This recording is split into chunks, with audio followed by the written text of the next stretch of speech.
Hopefully. Can you guys hear me? Can you guys see me? The cool hacker man. Oh, I'm hacking the mainframe. I'm hacking the Vatican, boys. I'm a Turkish agent sent to hack the Vatican. Can you guys hear me? Let me shill my stream.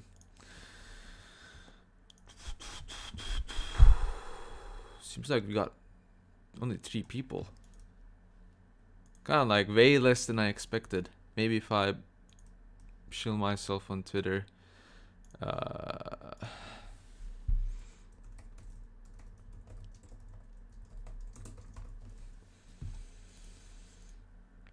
8. All right. Loud and clear. Great. Great. Happy Valentine's Day to every single man and lady, if there is one. I want to start this by saying today is not the feast day of Saint Valentine. Get that straight. So, if you're Roman Catholic, and maybe if you're Oriental, I'm not too sure. I don't know. I'm not too sure. But if you actually look at Wikipedia, or if you look at the church calendar, right, whether you're on the new calendar or old calendar, if you look at July 30th, that is the feast day of Saint Valentine. So today is actually not Valentine's Day. It's for the Roman Catholics, and it's just today now a consumerist holiday where you spend one day buying chocolates to your loved one. And that's why today I ate a lot of chocolates that I bought for myself because I love myself. Fast plenty. The others are on their romantic dates. So we've got 15 single people in here right now, which is pretty cool. That means my audience is like me. So that's good to see. But yeah, we're not going to dwell too much on Valentine's Day, actually, even though I titled it. I was going to... Today, Valentine's Day, what really happened is apparently Nick Fuentes got slammed by YouTube, so his channel is no more. I don't know what that means for me or what that means for other people, but I'm not really happy with what I'm seeing. And apparently, Jean-François Guérepi, the French guy, the French race realist guy. I don't know if I should have said that word. I don't know, like YouTube doesn't like saying certain words. But apparently he went on Twitter. Let me find him. He went on Twitter and he thanked Antifa for taking down Nick Fuentes. Now I'm not a Nicker. I'm not a Nick Fuentes fan.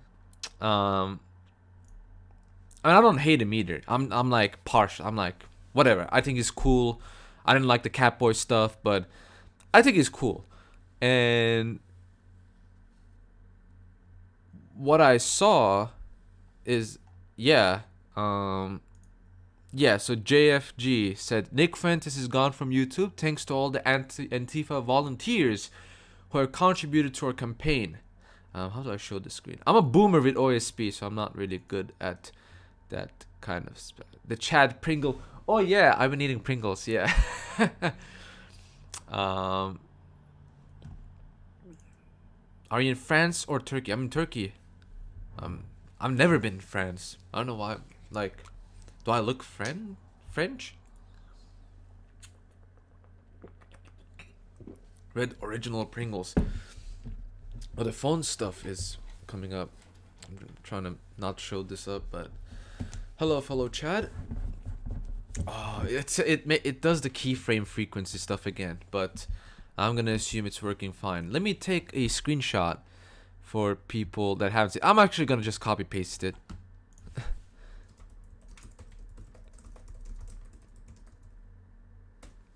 Yeah, JFG bragged about getting money from Epstein as well. It was in his live stream with Spencer. So yeah, he's a shady character. Stay away from that guy. Doesn't like. I actually watched some of his earlier content. I can't really find them, but I watched his, what was it? it was back when he was debating skeptics, right? Like on RACE question, and it was really good. I actually liked a lot of the stuff he made. But then he tried to get into politics, and that's when he has shown himself to be no different than most Western people in the 18th century, most empiricists, most atheists in the 18th century. So after that, like after seeing that, I was very unimpressed. I used to be in a server, the white knighthood of the server, where everyone is simping for women, really made me hate it. They even had like a porn star, like a oh sorry, YouTube doesn't like that word. They had a, what did I say? Sex worker. They had a sex worker on their server with a suspicious status, and the first time I saw it, I was like, then they had NSFW channel. I was like, this looks like a typical Discord server, and I stood there for a couple months. This is way before I was even smart. Like back then when I didn't know theology, I was a dummy. I didn't know anything. Then I went to the server, and even I realized something's wrong. Even I realized that his server was a pile of poop, and I'm happy that I left that place. It's not a good server. If any of you are in the, I will recommend you leave that server. Honestly, it's not a nice server. Nick actually defended JF initially about him getting the money. I don't know why. I'm not in the drama. I don't really care that much, but I think this is kind of important. So like, why does JF hate Nick?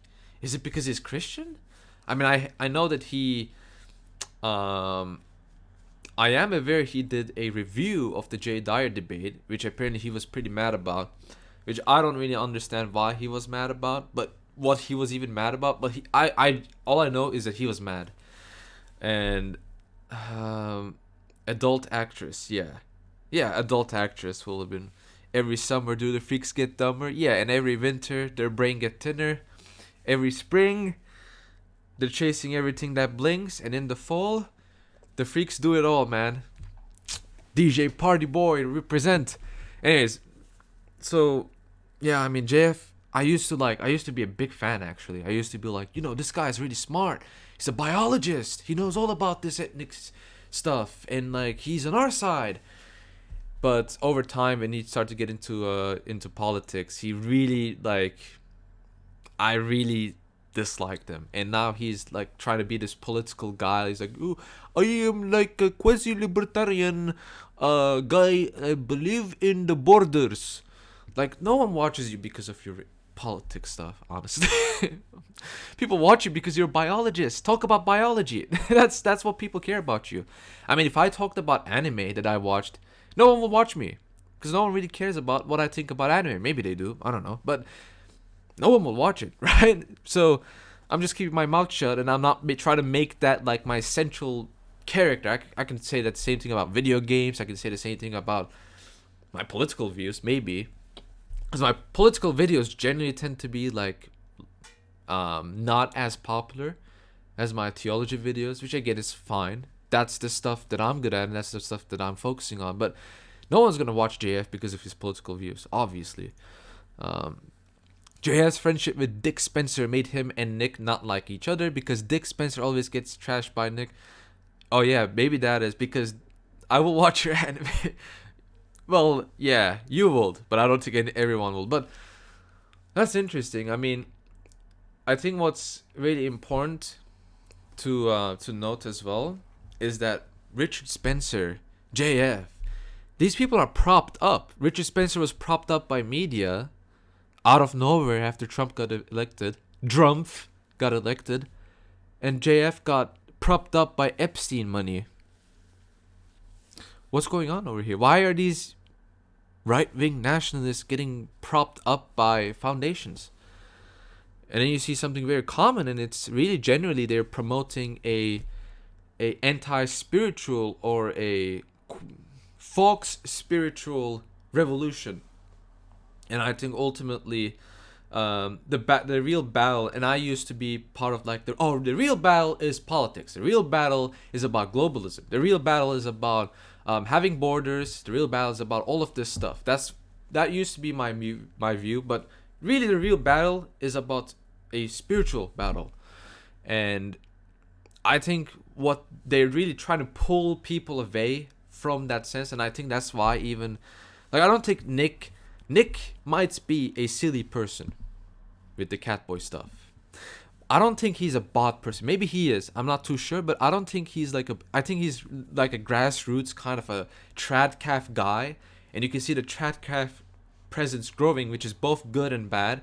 It's good because now Christianity is starting to have a voice. It's bad because tradcasts are tradcasts. They're stupid. They're idiotic. They have no idea about theology. So it's good and bad, but it's at least genuine, I think. If it wasn't for the white centrism, Spencer's left wing. Yeah, I used to critique him on that, especially back when I was a very NRX. I used to say, this guy believes in free healthcare, and this guy believes in all of this. Like he thinks that being homosexual is a white thing, whatever that means. Like you guys remember those tweets? Those are like the legendary Richard Spencer tweets. And I just I don't know. Yeah, I mean Spencer outside of the race stuff is a leftist. Especially his anti-religious views. Like I saw him saying we as white people. There's a video of him. He's like, we as white people, we built the Tower of Babel. Like he will say stuff like that. He will talk as if Tower of Babel is a good thing. And then he said, we are Rome. Now that's something that I will come in, and I used to really go against him. There are some people that will, no, David Davidson in chat, he knows those days. I will pretty much say, wait a second, you say we are Rome. Who is we? Because all I see is a white British dude. White British dude didn't have anything with Rome. And this might sound kind of harsh, but it's true. Alright, if you're talking about Rome as a civilization, you could say it's an Italic civilization, but I will say, as far as I'm concerned, it is a Italo-Greco-Anatolian civilization, if you want to really put everyone in the same bracket. And I will even include the Middle East. I will even include Egypt in that. I think it's like an Oriental Greco-Anatolian civilization, if you look at its history. Because Rome, for the longest territory that Rome has held, has always been Anatolia, which I think is fascinating. It's basically been the main region for Rome.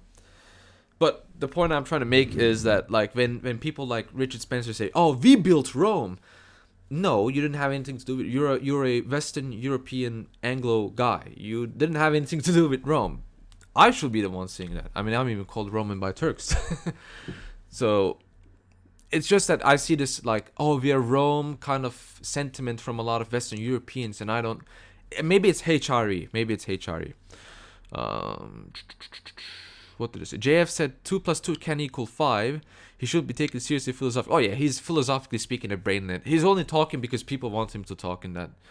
Like I know I just said that like people only want him for the biology, but there's also a lot of people like the pagan people that want him to refute people like Jay and people like people that are Christian, people like Nick.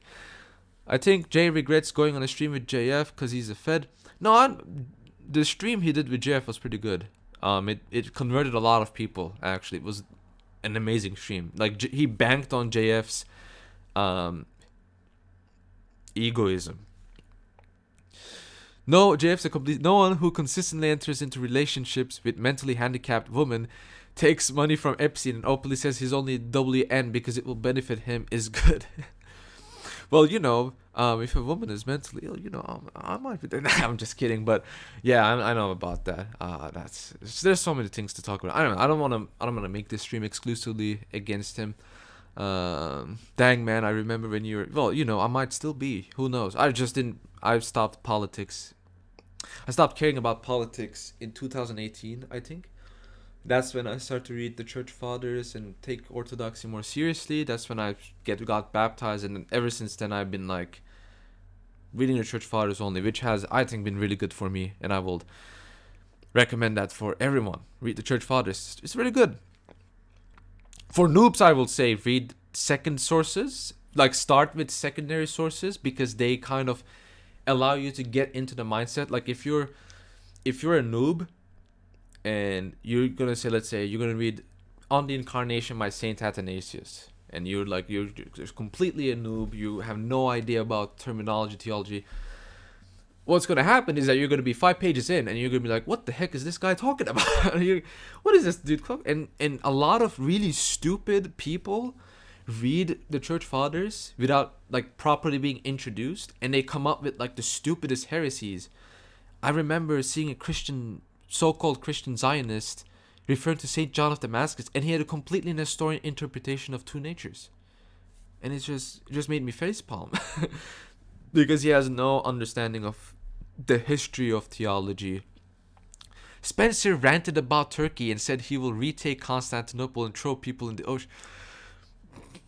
That's very funny. I mean, Greeks were the ones that were thrown into the ocean by Turks, and I think that's pretty funny. It's sad, but I think it's pretty funny. Mr. Water, do you think it's funny? Yeah, I think it's funny. Oh, good. Thank you for your opinion, Mr. Water. I don't know. I think it's really funny when Western people get really invested about this stuff, and here I am living in Constantinople. I'm like I don't care. Like, it's not that important to me. I think it shows like it used to be very important. I will say that it used to be very important to me, but I think it's back when I was it's back when I was kind of non-religious. That's when politics was very, very important for me. I missed a lot of the chat. Richard Spencer ranted about Turkey. Oh yeah. When was Nick deleted? David, you look American. Yes. Do I? Maybe. Maybe it's because of the hairband. I kind of look like a clown, but I'm fine with that. I think it's because Roman Greco is the civilization of Europe and was exported to the very west of Ireland. Maybe. Serge Vladimir says he's not deleted as far as I know. No, he's deleted. I know he got a second strike, but he got deleted just today. That JS stream converted me. Yep. That JS stream was very good. Well, in all fairness, David, most women are mentally ill. Yeah, I mean, you're right. You're right. Ironically, the Nick J debate converted. Yeah, as you can see, like a lot of people were converted because of that debate. That debate was very good. David, I'm Turkish, but also Muslim. Is there any church fathers other than Saint John of Damascus who answer Islamic polemics? As far as church fathers go, I can't think of any. But if you want someone that responds to Islam, I will recommend you Father Daniel Sisoev. I will if you want to critique on Islam, Father Daniel Sisoev will be I will tell you, go straight to his critique and read the stuff that he writes out, because he actually knows like in depth about Islam. It's not like basic stuff. The thing with Saint John of Damascus is that he attacked the beliefs of his time. So the scope of the debate he had with Muslims was kind of different. And I really like Saint John of Damascus. I think he's great. But as he's a great systematic theologian, but he wasn't perfect in everything. I think when I read his anti-Chalcedonian writings, it kind of maybe he's right. Maybe I'm the one wrong. So maybe I'm the one that's stupid. But it didn't really fully impress me. I kind of expected a lot more. But yeah, this is the website that I will tell you to check out. That this is a very long, I think, book. I think this is from a book. It's sourced as well, and this is Father Daniel Sisoev speaking on Islam, speaking on Muhammad, and answering certain questions.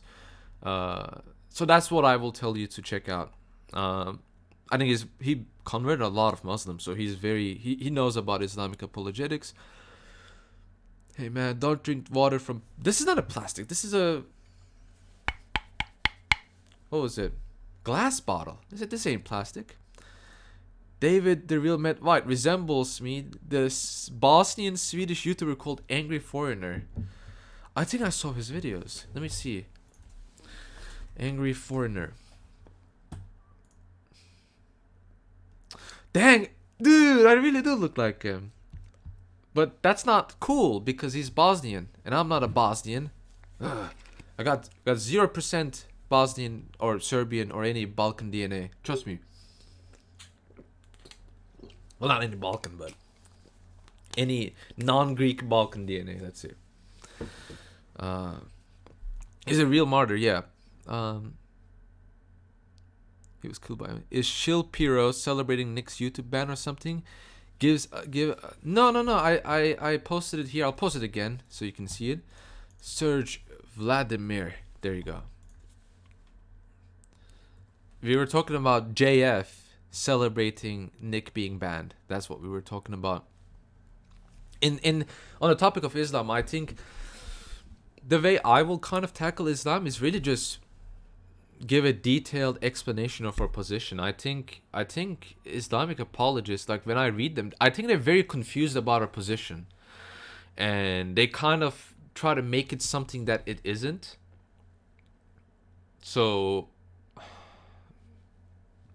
that's why like I will personally that will be my focus on Islam. Like it's just like it's reiterating and expanding and going detailed about it, because a lot of them say stuff about, oh, you believe God changed. Well, no, we didn't believe God changed, but you have to go in depth about hypostatic union, and then it goes on to going in depth about all of these different theological topics, and so that's what I will like generally do. But Father Sisoev tackles Islam like head on, and I read it. I read 80% of it. I liked what I read from him. Let me see. Let me check the chat again. JF also banned a guy on his live stream for saying Jay beat Stefan in the debate. He really doesn't like Jay. I don't know why. Maybe I know why, because Jay beat him and destroyed his thing with Andy. Like, it's so funny. Jay literally destroyed an entire show unintentionally, and JF is just still to this day mad about it. I think that's funny. Yeah, he's infinitely buttman. I will agree. He's very, very angry that he lost the debate. Oh, I was gonna talk about something else, but I forgot. Well, before I even start the stream, for those who don't know, I did a poll a couple months ago on YouTube where I asked, what do you want me to tackle next? And most of you guys voted Christology stream, FAQ, and so that I did that. But the second place was Oriental Orthodoxy, and the third place, very close, was God History Dialectic Book Review. So I went on Twitter, I made a poll saying, what do you guys want to see, right? I kind of like remade the poll. I just removed the Christology stream and just kept the three options. Not many people voted, only I think 80 people. But half of them voted for the Oriental Orthodox stream, so that's kind of what I've been working on for these past couple weeks. Before the stream, I was for 3 hours working for one of the videos. So there's actually going to be video series, and I think you guys will love this stuff because this is not really tackled much by Orthodox Christians, and if they try to tackle it, generally speaking, they misunderstand the Oriental position, and Orientals misunderstand our position. And I took a lot of time. I read a lot of books, both Chalcedonian and anti-Chalcedonian books, and it's going to be something beautiful. I think it's going to be something beautiful, and I can't wait for it to come out. I think one of the streams, we'll talk with this with Jay, but one of the streams is going to be a live stream with Jay. There's going to be like 4 videos. Yes, one of them is going to be the stream with Jay, maybe a 5th, depends on how I feel. Talk about theological implication of Party Boy. He's a great DJ. A bit too degenerate for my taste though. Talk about the World Council of Churches. Oh yeah, I've heard about World Council of Churches. 2 things. Number 1, seems like a very political ecumenist organization that's really like to bring all the churches together. Like, not in the sense of all the churches becoming one or branch theory, but kind of like dialogue, right? This is what a lot of theologians are obsessed with, and a lot of people good people, right? I know good people, good friends that are obsessed with dialogue, and it's a new obsession. I don't really understand the obsession with dialogue. I think dialogue is good, but World Council of Churches dialogue, I don't think that's good. But I don't know. There's not really much to the second.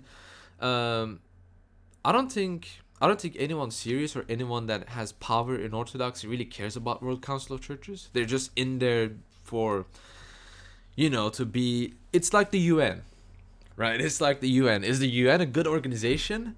Of course not. But everyone's in there to kind of be in the club. You see, trying to understand what I'm saying. Is your main apologetic focus with anti-Chalcedonian individuals?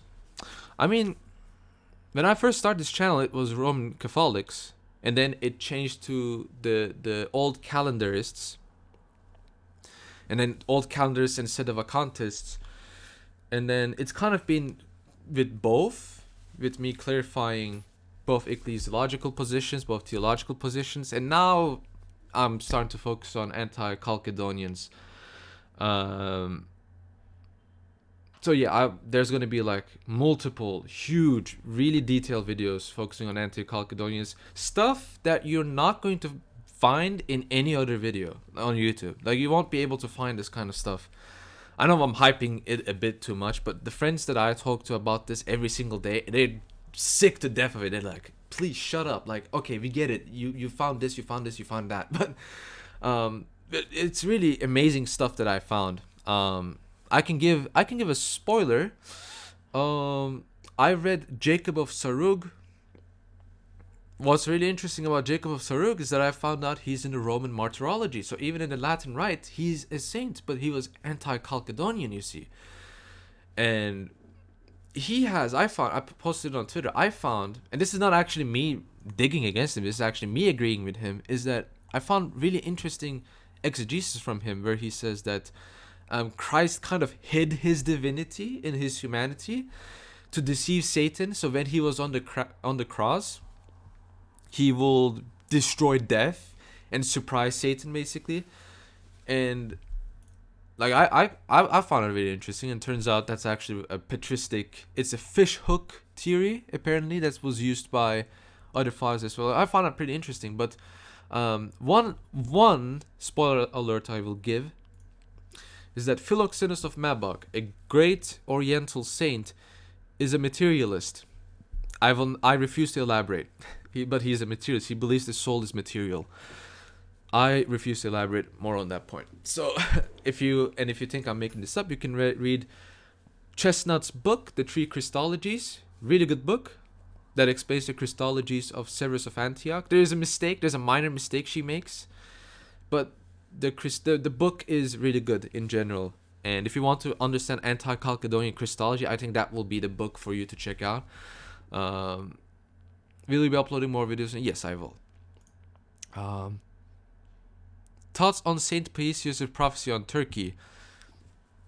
Sounds cool. If it happens, it happens. If it doesn't happen, it doesn't happen. So I'm very partial about it. I know people love that prophecy because it gives like good news about Orthodox Christianity. But when I look at Turkey today, I don't think the people are ready for it. I don't know. My opinion, the people in Turkey are not receptive to it. So maybe if it does happen, I don't think it's gonna happen soon. Soon in the sense of in 2 years, in 3 years, but maybe it will happen in 10 or 20 years. It really depends on what happens in the future years. Debate theory is in St. John Damascus. Oh, hello, Jay. Let me wrench you actually. Although it's not really that big of a deal. Yeah, good to see you, Jay. Baha'i are totally globalist and anti-nationalist. I don't know about Baha'i. Ransom atonement theory. Talk on apokatastasis. Jonathan Kompanick is doing a whole series on it. Yeah. Oh yeah, speaking of apokatastasis, if you read God History Dialectic Volume 1, again, this is a spoiler, I'm not going to elaborate too much on it, but Joseph Farrell makes a really good point in saying that Severus's view on wills really should mean epicatastasis in the sense of Origen's epicatastasis, and there's a character called Jacob Bar Sudhaili. I hope I spelled his name correctly. Now he's not a saint; he's actually a heretic. No, oh, sorry, Stephen Bar Sudhaili. So he's considered as a heretic for the anti-Chalcedonians, but he believed that in the eschaton everyone will be consubstantial with God, and Joseph Farrell makes a very good point that that is actually the logically consistent way anti-Chalcedonian theology should go. So even if Severus says certain correct things, the logical conclusion is just simply not there.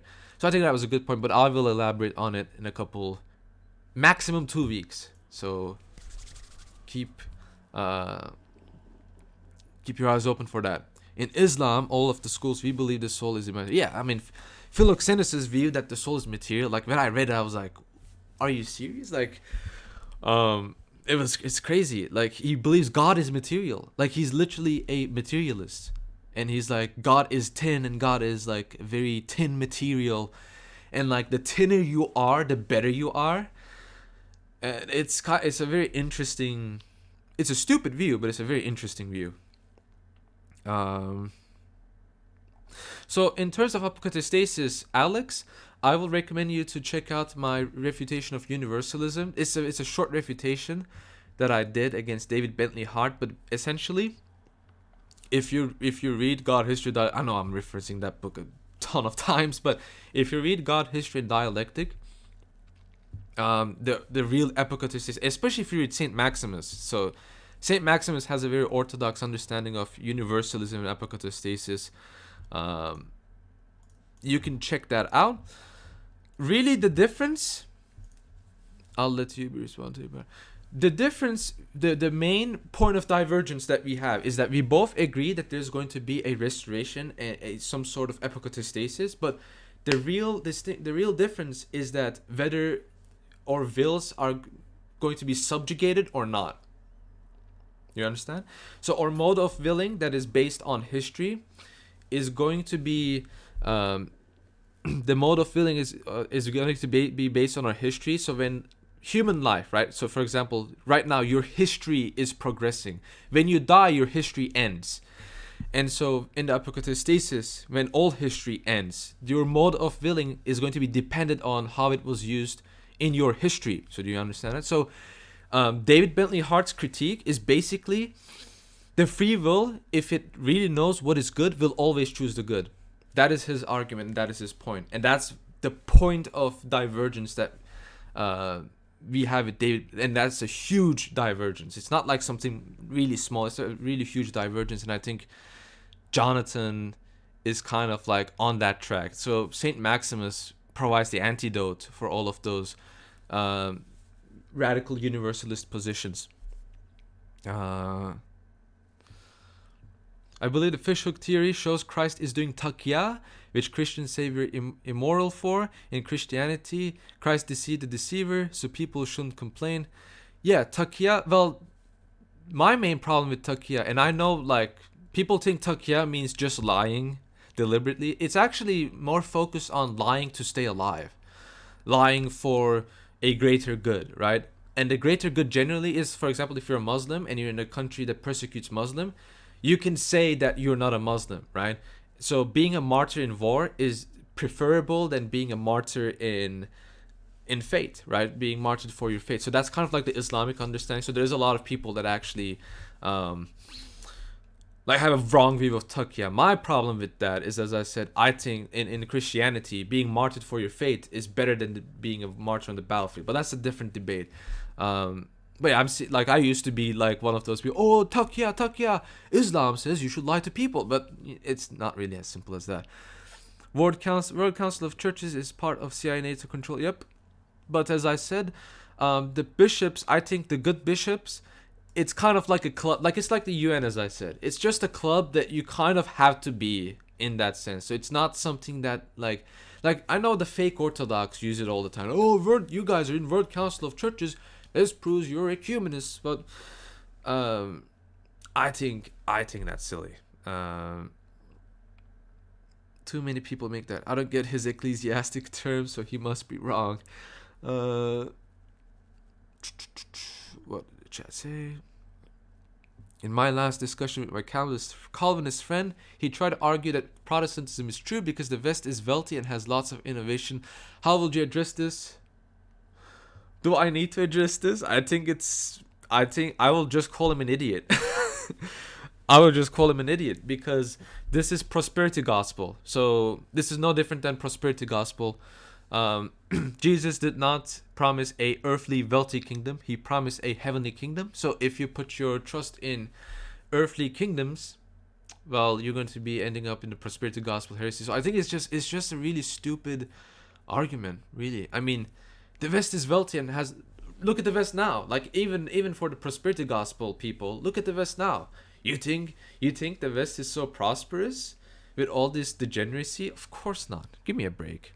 Jay and Med should get on Telegram. Yeah, I think I should get on Telegram. I think that's a good idea.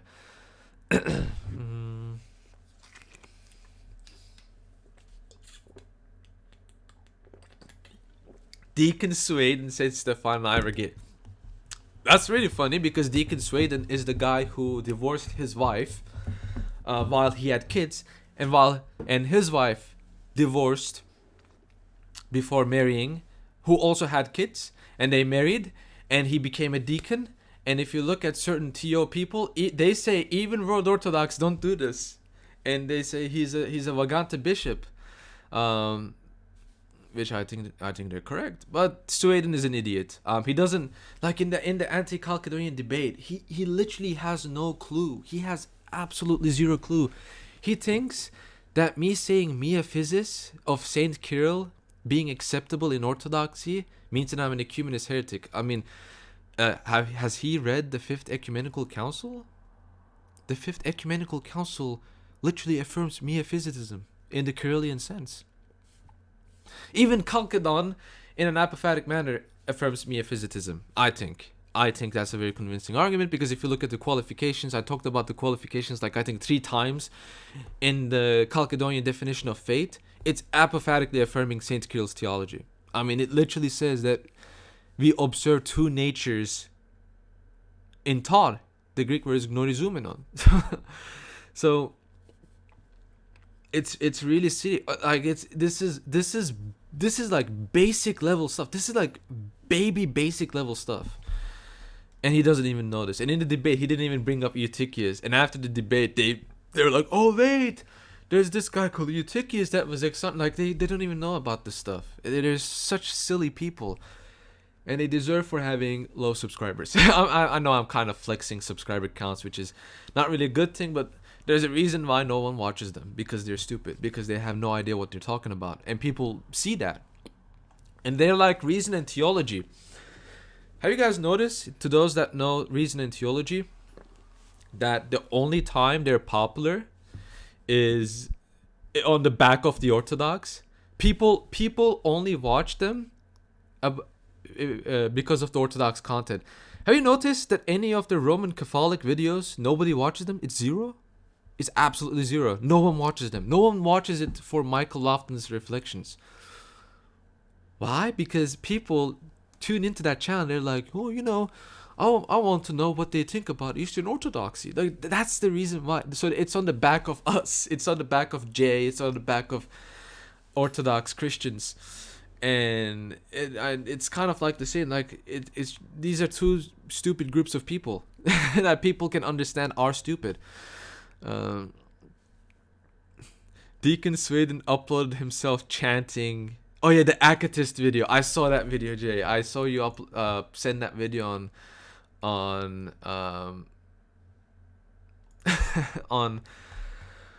on Discord. Oh yeah, that chant was so bad. That was so bad. Why? How is he a deacon? I will want to go to his parish just to see like how he does liturgy. Is the Jerusalem Council of 1672 dogmatic? I had someone try to say that it proved we believe in original sin and damnation for unbaptized babies. I don't know much about the Jerusalem Council. First glance, I will say it is. But original sin is a topic. Original sin and unbaptized babies is a topic that I'm really not that interested in. So there are friends that I know that are interested in that topic. It's kind of something like I'm not really putting my eggs in that basket. All I'm certain for is that the Sixth Ecumenical Council affirms Carthaginian dogmas, Carthaginian canons on original sin. So it's, and I also know Saint Cyril and Saint Augustine exchanged letters, and Saint Cyril was aware of Saint Augustine's original sin doctrine, and he largely agreed with that. I'm aware of that. What I do know is that we don't hold to inherited guilt, and that's really the main divergence we have with the Roman Catholics, is that they believe in inherited guilt, and Jay has a great article pointing that out about inherited guilt. Respect. The funniest part. Oh yeah, the Molyneux. Jay did a great job in the Molyneux debate, by the way. I know people. I know I've seen some people kind of criticizing Jay for being too calm, which I will say the opposite. I think he held himself pretty well. Like that debate, I checked like Jay's subscriber count right after the debate, and I saw like numerous people like joining in. So it's a really good thing. I think this is gonna be JFG version 2, where like a lot of people that are ready for Christianity, and a huge audience ready for Christianity, is seeing authentic, consistent Christianity. And so that's an amazing thing Jay did. An amazing thing that someone else also did, I checked the comments, Steadfast Reactionary actually promoted me. I got a couple subscribers from that, so thank you, Steadfast Reactionary, for that. He said he told people to subscribe to me. A lot of people saw that comment. Thank you. He's not in the chat, but Jerusalem Council says no one who is unbaptized can be saved. I don't know. I don't know about the Jerusalem Council. Like it's a council that, like, I don't want to speak about the council I don't know about. What do you think of the Leo Pirate versus Jade debate? Personally, I didn't watch the Leo Pirate debate, but Leo Pirate, I have seen a single stream of him where he's attacking Nick Fuentes. Something really struck me with him. He's the typical, oh, I quote Bible verses at you kind of guy. Like he's like, oh, but like there's this Bible verse. Look at me, I'm so pious. Like he tries to make himself look pious, and I think that's kind of obvious that he's insecure about his piety. I think that's kind of, I'm like, it's not even a debate I'm gonna enter in. I'm thinking it's very obvious that he's just doing, like, he's just trying to make himself look pious. I think that's sad. And thank you, Jay, for introducing philosophy to Steph. Yeah, I was very surprised that Stefan didn't know about philosophy. I mean, the terms that Jay said, even I knew about those terms. Jacoby, yeah. Thanks, Steadfast Reactionary. Yeah, I'll definitely look up on the Telegram. It's kind of like, I kind of didn't really get it, but I'll try my hand at it. It wasn't a debate. It was him knowing nothing about the first 3 centuries of Christianity or the canon. The Leo Pirate debate, right? Yeah, the Leo Pirate. And he accused Jay of being like, oh, he only reads what like men say, but he doesn't read what the Word of God says. It's just fake piety. Like, you see this among a lot of like Bible worshipping people. They're all really, like, their piety really is just mostly fake. He also pulled the recording. Yeah, it's like what the 3 Tradcaps did.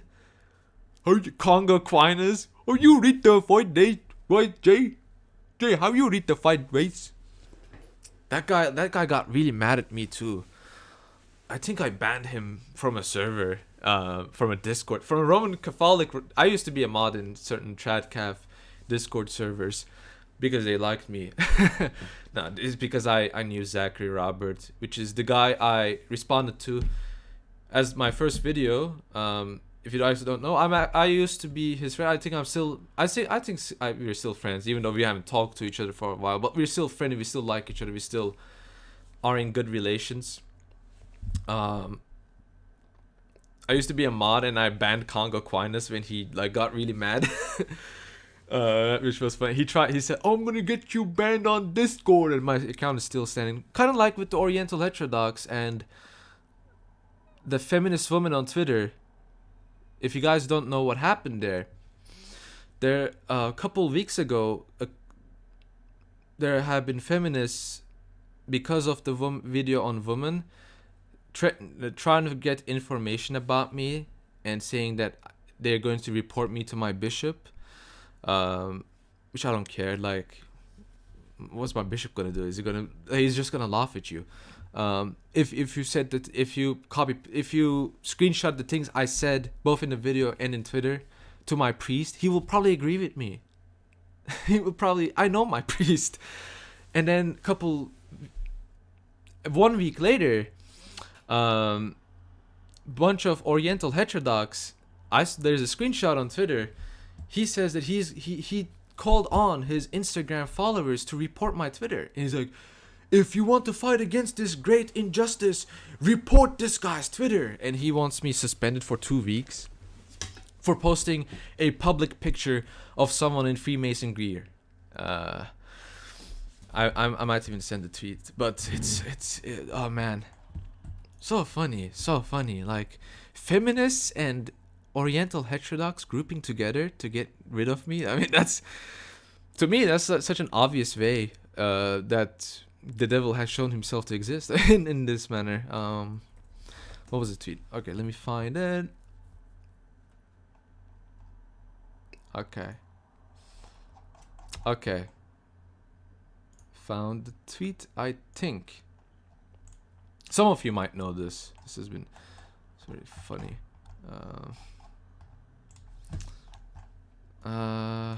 It's not that tweet. Making stuff up. I think that's what I said.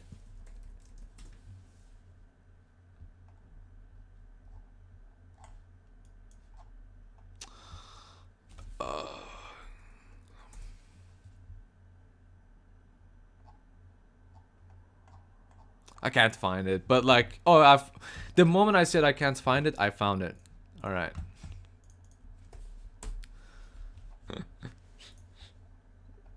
So, if you're willing to act against injustice, report this account for sharing private information. None of the information I shared was private. That's like me giving my address and then someone posting my address online. I gave that address publicly. If I gave my name publicly in a public arena like this stream, and then complain that people are saying what my name is, then I'm being stupid. And I 100%, this is definitely gonna like come back as a controversy, maybe. Let me see. For having the #1 philosophy show on the internet for over a decade, you'd think Stefan will have taught to crack a book in that time. Well, he did make that one video about Aristotle that I liked, but other than that, yeah, like Stefan's main thing is politics. He's a political guy, and for that I am very thankful. Stefan, I love you for your political stuff. He's the one that got me into this. Shut up, phone. He's the one that got me into this realm, and I'm really thankful for him for that. But I think he should stop talking philosophy. He's not a philosopher. And I say this not to make fun of him. I say this like as a fan. Like Like, his political stuff is really good. Even though I don't agree with his political stuff anymore, but it's still really good. It's still very high quality. Like, if you look at his videos from 4 years ago, they're also high quality. They're so high quality, and they were like, I think everyone will say that that's like, in terms of against globalism and stuff, that those are the videos of Stefan that made people realize something's up with this world. Bro, I gotta make a. Oh yeah, how can I forget that? The 30 tweet thread by a DJ mixer,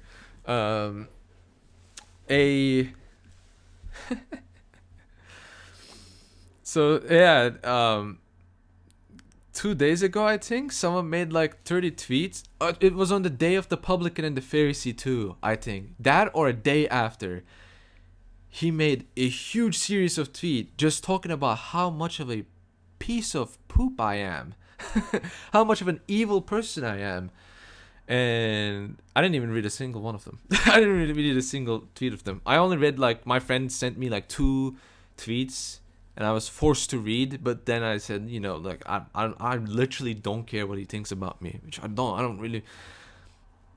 I hope you feel happy about yourself, but I will advise him to repent and go to confession, because doing that on a time such as the publican and the Pharisee, that's not a good form. That's a very bad form. That's what a lot of these people do. And what I'm really afraid is that I think there are going to be people on Twitter, on YouTube, that are going to be really demonic on Lent. That's a reality, I think, that I will not really enjoy.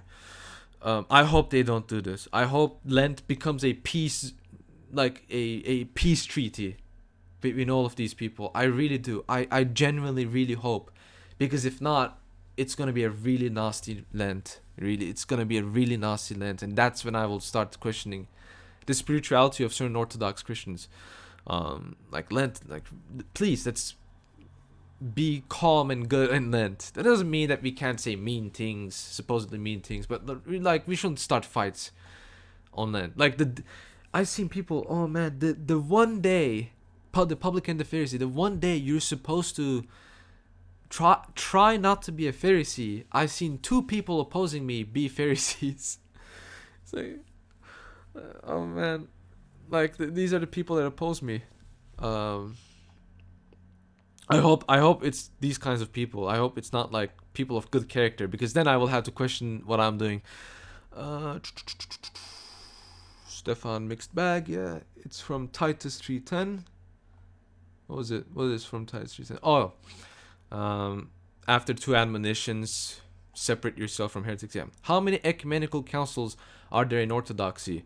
If you mean ecumenical in the sense of imperial, I will say there are 9. There's the first 7 councils, then there's the 8th ecumenical council, which is the Photian council, and then there's the 9th ecumenical council, which are the Palamite synods.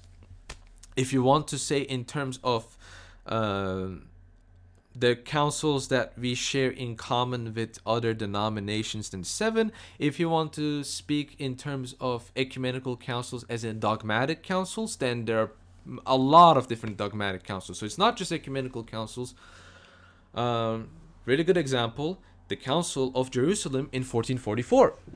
Roman Catholics never talk about this council, but it was called on by the Eastern Patriarchs. Patriarch of Antioch, Patriarch of Jerusalem, Patriarch of Alexandria. Months after the Council of Florence convened the council, and they said that the Council of Florence is a heretical council and that we don't accept it. This was months after the council, and I think I even used it as an argument against Ned Flanders. Allow me to find that tweet, because I remember using that as an argument on Twitter. I said a lot of things about Florence, so it's going to be hard to find. But yeah, one thing I realized looking into Council of Florence is that in the Florentine Council, when a lot of the basic debates that go on with Orthodox and Roman Catholics, generally speaking, is the same debate that Saint Mark of Ephesus had with John de Montenegro. Nigro, not E. don't ban YouTube. It's not that N word.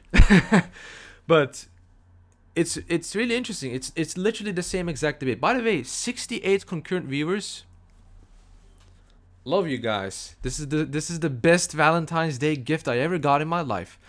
So, Ijaz back down. No, it's more. First 7 are the most important. The first 7 are important. They're very important. I think the 8th and the 9th councils are just as important. I think. The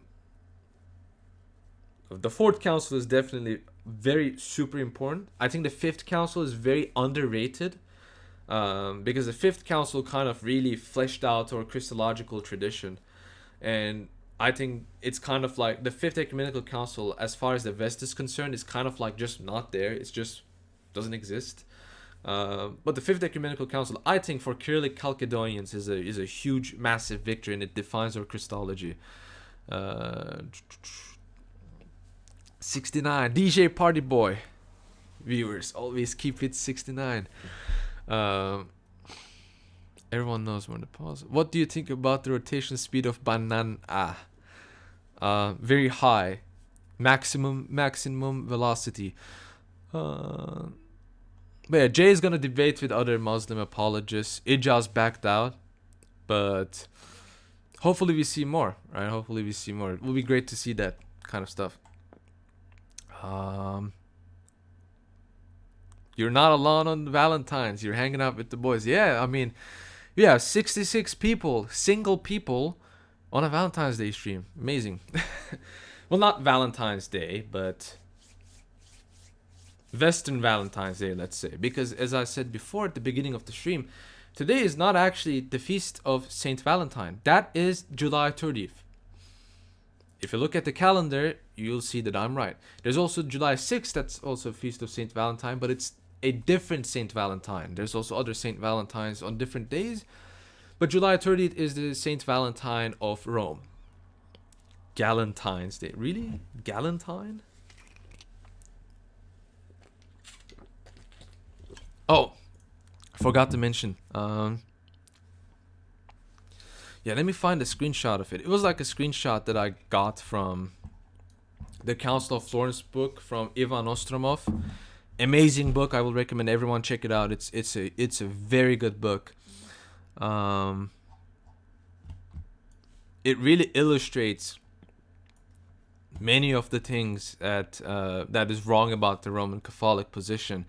And even with anti-Chalcedonians, it helped me because I'll keep that a secret, actually. I'll keep that a secret. But it's something about, it's related to Theodore Cyrus and the Filioque and Saint Kirill. If you check my Twitter, you've probably seen it.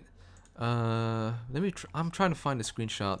Maybe it's in my secret one-person Discord server that I will be opening and opening to everyone soon. But let me see. Is it where was it? There we go. Okay, it's not 14. Hold on.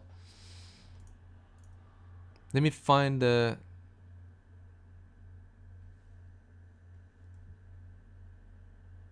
All right, I found a screenshot. I think.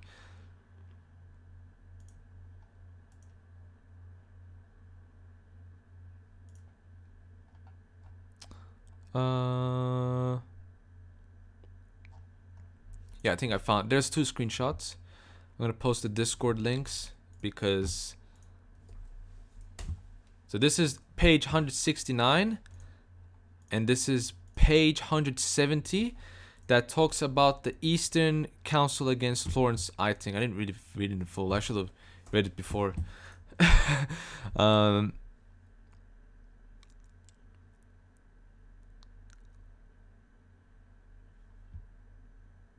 Oh yeah, a decree.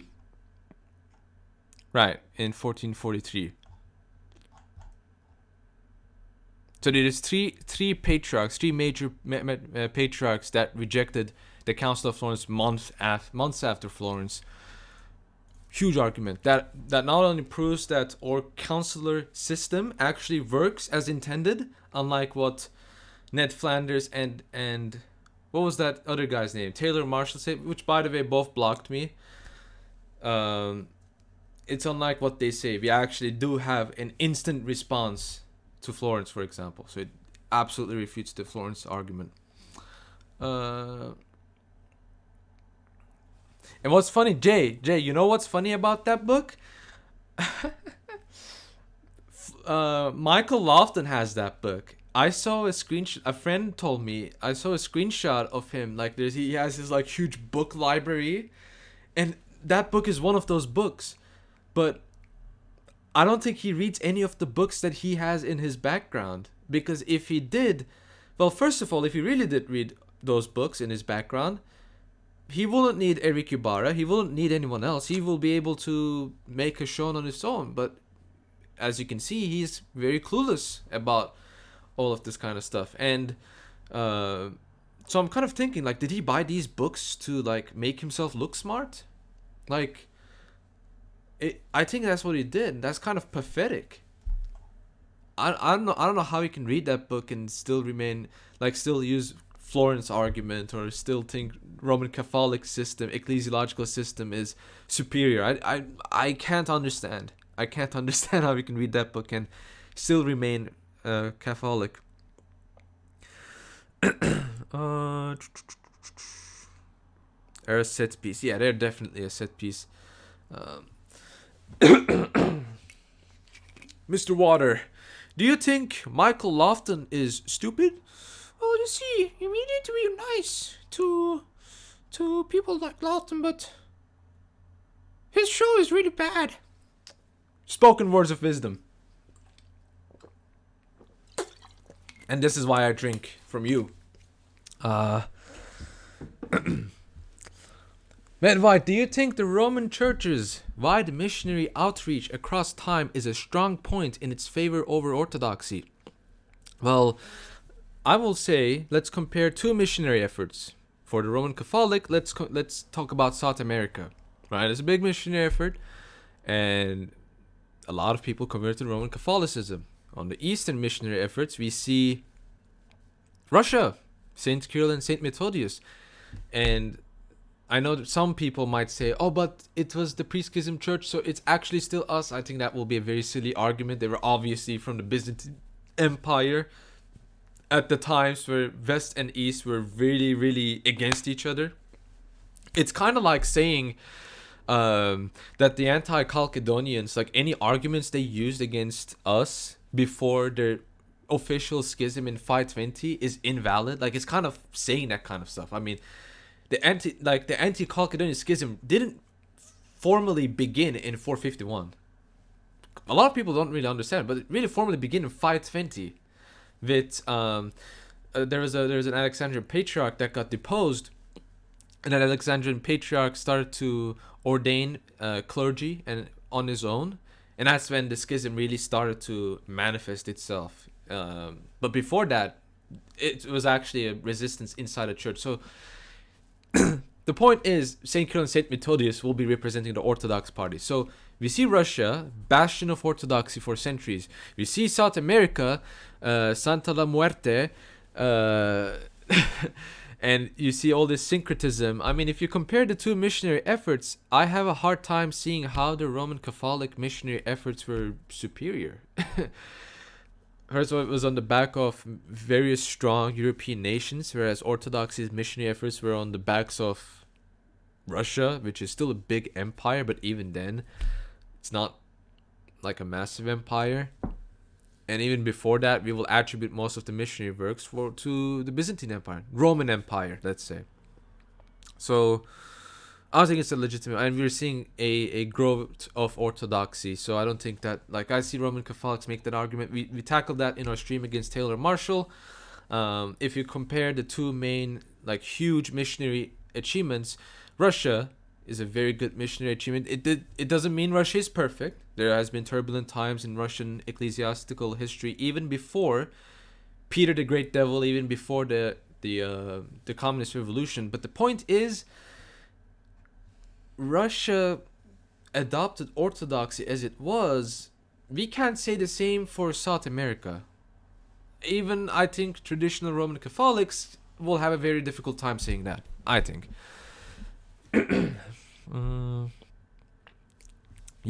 Yeah, Jay, I agree. We should literally just ignore these people. Like, just make fun of them. Like, just ignore these people, because it's on the back of us. Like, their whole popularity is on the back of us. I mean, Jay, you'll remember Albrecht, or whatever his name was. He's like, I'll buy you a plane ticket. I'll buy you a plane ticket. Do a public debate with me, Jay. And he's not even close to being as popular as I am. And my channel is less than a year old. Like, it's like 7 months old. And this guy's been doing this for years, apparently, and no one still watches him, even though he's a trad calf.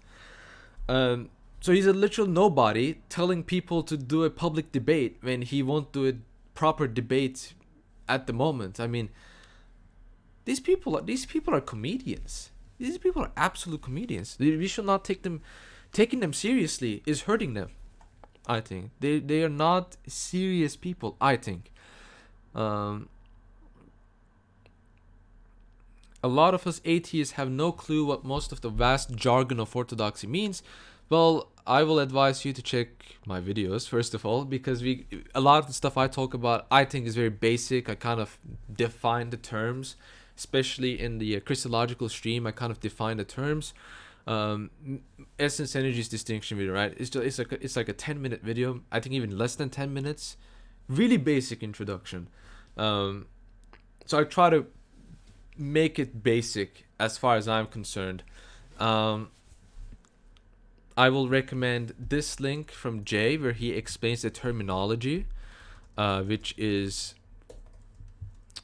Jay Dyer terminology, definitions of various relevant theological terms.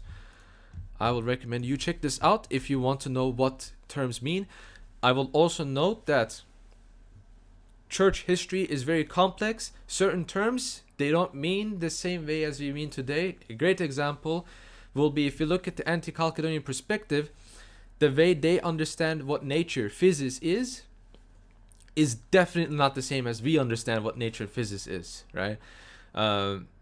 As a matter of fact, not even in terms of prosopon, right? They have a completely different terminology, and a big mistake will be to try to equate that terminology. Now, at the time of the anti-Chalcedonian resistance, there were a lot of people that mixed that terminology, but if you read St. Cyril, for example, nature for him, a lot of times, not every single instance, but in a lot of instances, nature to him means hypostasis.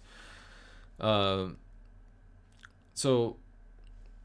there's a terminological fluidity if you look at the history, but if you look at especially the 6th century, terminology is really set in stone. And I will say the Cappadocian terminology is really the terminology that we base our theology on. That's what I will say. Because again, as John the Grammarian says, John Philipponus, even though he's a heretic, he makes a very good, insightful point. He says all the Council of Chalcedon really did is make Trinitarian theology terminology be consistent with Christological terminology. That's all the Council of Chalcedon did. And so that's why nature for us equals essence. But for the anti-Chalcedonians, nature equals hypostasis. Prosopon, for example, has also become some sort of like a hypostasis, but for them, prosopon will mean self-subsistent hypostasis, right? And I'll get this more in detail next week when we do a stream with Jay on Severus of Antioch. Of course, I don't have the set date because I'm still working on the video series against the anti-Chalcedonians, but it will be done next week or at most after next week. Let me see. I missed a lot of the chat talking to myself. Vodka. Oh, I'm drinking vodka. I might be. I don't know. I don't know what that fountain has. All those stuff is about theology jargon. Yeah. A lot of us atheists have no clue with the jargon. Your videos are good. Thank you. I think an explain to me like I'm 5 video on the most basic things will be great. Sure. That's a good idea. I'll write that later. I'm not going to write that now. But yeah, I think that will be helpful. It will kind of be like the stream, but I think it will be like shorter. Albrecht is super popular among boomer AM radio listeners in the greater Lansing, Michigan listening audience. Yeah, like who's gonna listen to a guy like that? They would rather listen to me. Someone who's like half his age, more than half his age. Uninspiring philosophy backed up because uninspiring philosophy. I have a friend in the US. I don't know if he's watching the stream, but Anastasius, if you're here, Joshua, Patrick, if you're all here, hi. I love these guys. I know them from the United States back when I used to live there. Great people. Anastasius, whenever we will drive, sometimes he will make me listen to uninspiring philosophy, and some of the stuff he will say will make me want to throw myself out of the car, so to say. But I was waiting for that debate, but the tone policing, not cool. Do the Orthodox believe Catholics Catholics have a valid Eucharist? My response to that is, in our church, we have sacramental certainty. So even the filthiest, worst bishops in our church still do have sacraments. Even if they're pseudo bishops, they still have sacraments because of the virtue of them being in the church. It's legitimate. For those outside the church, there is no sacramental certainty. So for that question, my answer to that is that we have, outside of the church, we cannot be certain. That's what I will say. I know there's a lot of people who have different views on this issue, but I will say, generally speaking, the general tone is that I think if you speak with certainty about stuff that goes on outside the church, sacramentally speaking, I think that will be kind of difficult. I think the best answer is saying literally, we don't know. We're not really certain because they're outside the church. We don't. That's literally what Albert brags. I'm like super popular on AM radio. We need David to debate.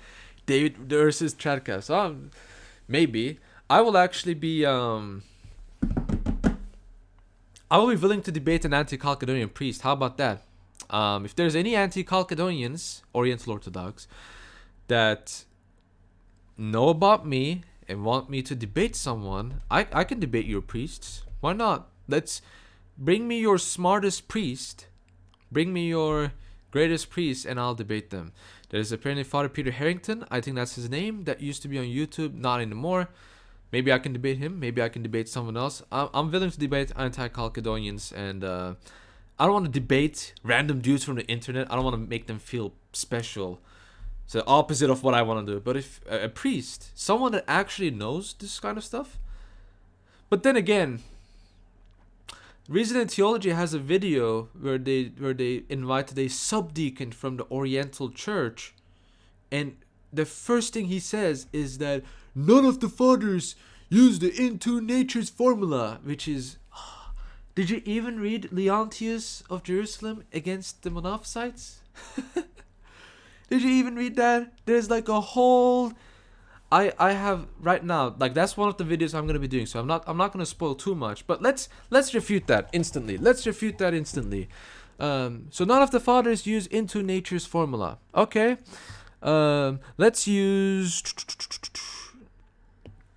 Let's find Saint Isidore of Pelusium, who's also a Coptic saint. Let's find these people.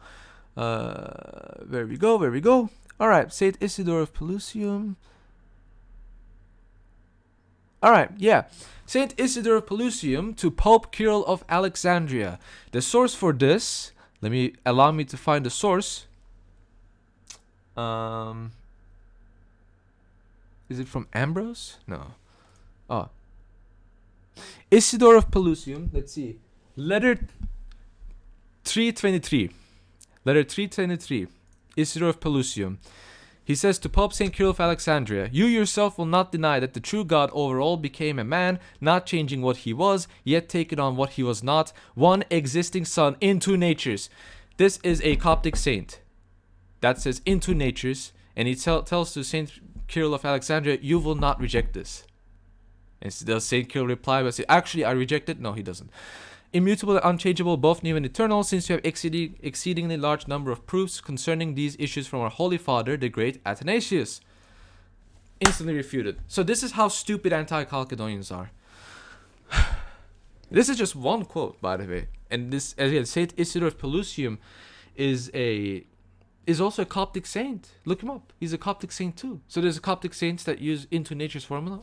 All the Cappadocians, they use into nature's formula. Give me a break. And we use their terminology. Anyways, I gave IP like 20 minutes and cringed out. Thanks, that article is helpful. I mean, even going over things like what priest actually means. Oh, that basic church structure. I might be able to do that. Maybe. I actually had plans on doing something like that, like extremely basic.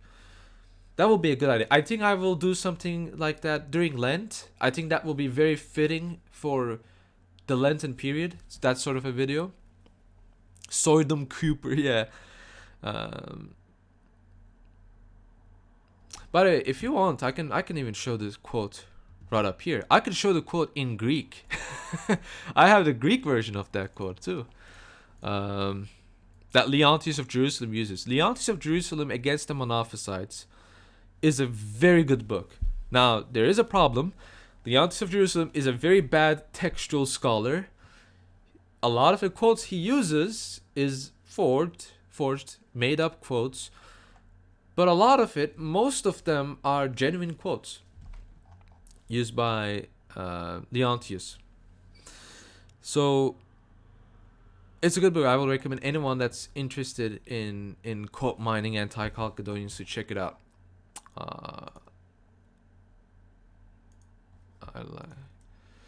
Let me see.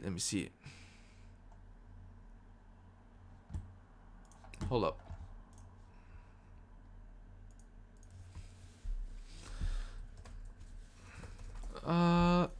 Let me check the chat again. I have a critique of the logical argument. But yeah, again, folks, we're going to be doing a massive video series on the Orientals. We're going to go over terminological issues that both sides have. We're going to go over defending the Council of Chalcedon. Very important. As a matter of fact, I'm waiting for a book on that issue. I spent a lot of money on that book, but it's going to be worth it. Then we're going to be doing a book review of Leontius of Jerusalem to show which term is more patristic and refuting certain Oriental arguments that they still use today, basic arguments against Diophysitism. And then my plan, and I think Jay is up for it, because I messaged him as well. My final plan is kind of doing like a special stream dedicated to Oriental theology, talking about Severus of Antioch, Philoxenus of Mabog, Jacob of Serug, and all these like Oriental characters, the history of Oriental anti-Chalcedonian theology. I think that will be like the final thing. That will be like the main thing that I will want to focus on, because there's a lot of things to cover. And it will be, again, it will be, I know I'm hyping it up, but it's going to be groundbreaking. I think it's going to be extremely groundbreaking with the sort of stuff that I found. It's insane. Yeah, I literally never went to church as a child. Oh, do you have a church? Do you have an Orthodox church around you? That's the first thing I will say. Like, more important than all of this, visit an Orthodox church. Like, going to an Orthodox church is the most important thing that you can do. Like, it's more important than this. It's more important than anything. Going to a church that's what we're trying to make people do. We're trying to really convince people to go to church. By the way, I never went to church until I was 19. Actually, I did go to church, but not to worship. I went to church for a play. I used to live in Norway, and if you guys know the Nidaros Cathedral, Domkirche, I don't know what the name is right now, but I did a play based on the birth of Jesus, and I was one of the Persian Magi's. Foreshadowing. Which was a very cool play. But yeah. Let me see. Did I miss? David looks like a soccer enthusiast. So his Ronaldo tweet. I'm a very huge soccer enthusiast. I play Football Manager like a lot of times. Not every day, because I don't have the time sometimes. But I love the game. It's a great game. How is it being a Christian in Istanbul? I was there last year. Tried to get a taxi to a church across town. We were refused by 3 cab drivers. We walked. Ooh, I didn't know that. It's fine, I guess. I don't really make it a big deal. I don't really I don't really have like a cross outside, and I don't have I don't walk like this. I don't know. Like, I don't walk like this. I don't make people, like, I don't try to show my face so people don't really know that I'm one. Although my roommates probably know, because I'm very loud, and I've heard them ranting about me, constantly talking sometimes out loud, so they probably know I am. But which is not that big of a deal. But I will say, it's not really that different. It's lonely. That's what I will say. It's very lonely. I think I kind of exposed myself as a Christian in legal philosophy class, but whatever. It's I don't know, like the taxi stuff. The taxi drivers in Istanbul are subhumans. End of the point. I refuse to elaborate. They're terrible people. Uh, mhm. I missed a lot of the.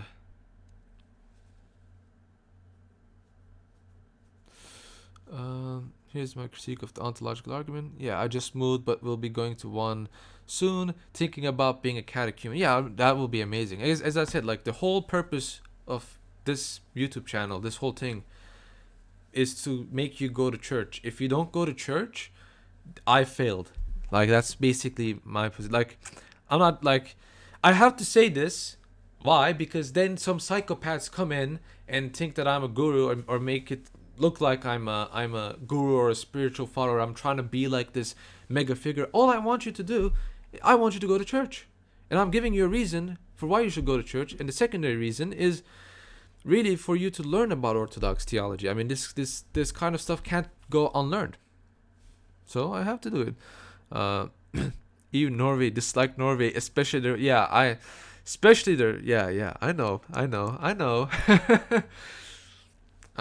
Well, it's not by experience, but a friend of mine had a bad experience. I refuse to elaborate.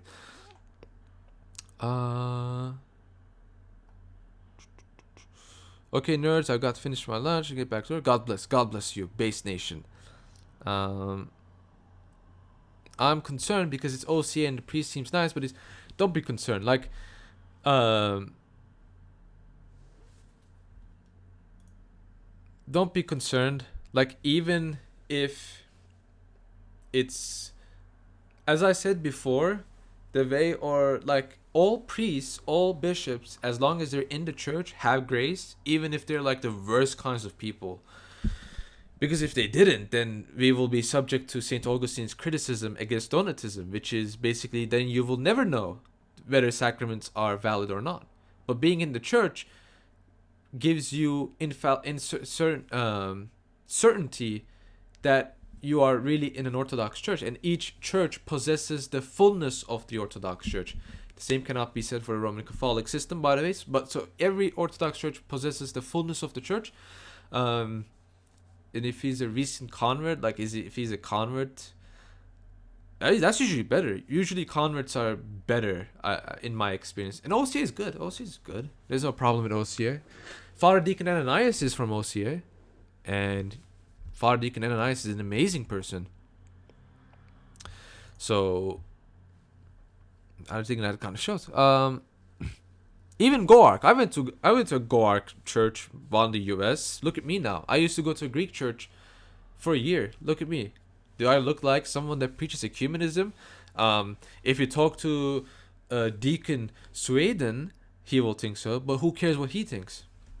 Worried about ecumenism and just lack of theological knowledge. But yeah, but priests aren't like it's good that priests know this kind of stuff, but this kind of stuff, theology and all that, like being precise about theology, I mean, every single, like, if a priest is like, we had many illiterate priests in our history, in the history of Orthodoxy, and even the illiterate priests have been very reliable. Now, of course, not every illiterate priest was great. I mean, Eutychius was an illiterate monk, and look at the trouble he caused. Right? He basically caused a schism, but it's not a big deal. It's really not a big deal. He goes to a Romanian church, but that Romanian church is under OCA. That's what I'm saying. So he is under OCA.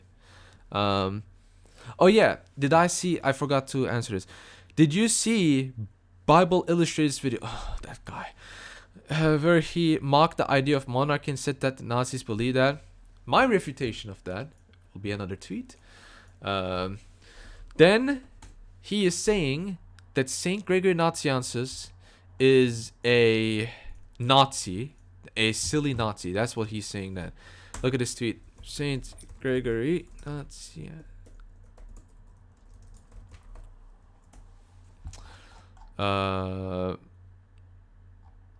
So yeah, I will recommend you check this tweet out. So the basic point that Saint Gregory of Nazianzus makes is that in the realm of Trinity, your theological view, your view of God, also represents your political views. So he actually says that democracy is a polytheist view. So if you support democracy, you're a polytheist. That's actually an implication that Saint Gregory Nazianzus uses. And so his view is that atheism is basically anarchy, and democracy, the belief in many gods, polyarchy, is democracy, right? Belief in no god is anarchy. Belief in many gods is polyarchy. He also makes the point that belief in democracy and anarchy are essentially the same thing. And then he says, if you believe in the one Trinitarian God, the way we do, where the Father is hypostatically the sole cause, and the Son is eternally begotten, and the Spirit is eternally spirated as properties. If you have that view, Sacred Ignatius says that logically you are going to be a monarchist. So Bible Illustrated he has no idea about this stuff. He doesn't. I will recommend him to stick to his lane, which is about teaching orthodoxy to babies. And I'm not attacking him for doing that. I think that's a very good thing to do. But he should stick to his lane, I think. I think he should, because all he does is cause strife and cause division whenever he speaks about stuff that he has no idea about. So that will be my response for monarchy. And obviously, I'm a monarchist, still am, but I'm not like a crazy, loyalists. I'm an anti-loyalist. I'm not a loyalist, definitely. There's nothing to be loyal about the nobles of today. I think nobility should be forged by fire. It should be forged by mere status. Theos like Sweden confuse having an erudite understanding of ecclesiology and theology with ecumenism. Yeah, definitely. I mean, Sweden is an idiot. His boyfriend Bishop Enoch. His Bishop Enoch knows a lot of stuff, but he's of a bad, terrible spirit as well. He refuted me. By the way, that's like their popular video is them refuting me, which is funny because it just proves that they are popular off the back of me. Now I'm willing to admit that our stream we did against Marshall is on the back of Marshall, yes. But at the same time, the critique we make is legitimate, right? But some people really their dependency of their channel really depends on others, and those channels are the most toxic ones. They're the worst kinds of people that everyone should stay away. I'm a new catechumen and I have enjoyed Bible Illustrated channel. As I said, he's very good on the basic stuff, and as far as I'm concerned, keep on doing that. But he has a second channel where he says stupid stuff, which at least it's in a different channel. But all I'm saying is that his main content, the basic stuff, is decent. It's good. It's pretty good. His video on Islam was pretty bad, but because it misrepresented Islam a lot. Even I noticed that. But I mean, he's good with the basics, and he's a valuable channel for that. I can personally dislike someone and still say, you do good stuff. I can still say that. And Bible Illustrated is someone that I will say. Question: I'm not trying to trap you. I'm sincere. How can the Son be eternally begotten when begotten by definition entails time? By which philosophical system's definition, though? That's the thing, because that's an Arian argument. Arians have used that argument against us, and we will say time is created, and the Trinity came to be. If you understand that correctly, of course, but came to be, we could say, pre-time, before the creation of time. So that's how we can argue for the eternality of the Son, eternality of the Holy Spirit, and so being begotten operates outside of time in that sense. But that's one of the confusion. I think questions like these depends on the worldview assumptions you have, and Arians had a Hellenizing worldview assumption. Even Logos theologians, really good ones, even people like Tertullian back when they were Orthodox, made this mistake. So this is like an anti-Nicene kind of disputation, and it really again depends on what system, what philosophical system you're supporting. For our view, it doesn't really entail time. It doesn't necessarily entail time. It's an event being begun, happen outside of time. It's pre-time. And so trying to explain time, as one of my friends Quasi said, we will have to invoke time. So it's revelation essentially. This is not like a pure rational kind of a thing. This is a revelation from God to us. And so it doesn't operate under ratio in the sense that we will talk about ratio. So defining begottenness then becomes a debate about interpreting scripture, I suppose. I will say in one way, in some ways. Let me see. BI has some vacuum views on toll house. A lot of people have vacuum views on toll houses. I'm pro toll house, but I don't really know much about toll houses. I just see people pro toll houses and they're great people, and I see people against toll houses and they're generally bad people. So I'm like, okay, I know what's. It's very petty, but it's an instinct that I have. The mind isn't the main faculty for perceiving and understanding God. It's the heart. Exactly. Is Saint Valentine Orthodox? Yes, he is. He lived in the 3rd century. He's pre-schism. I probably sound kind of stupid, but I heard that he's rejected by the Orthodox Church. No, he's not. His feast day is on July 30th. So he's not rejected. No, he is canonized. He's a saint. So it will be seen.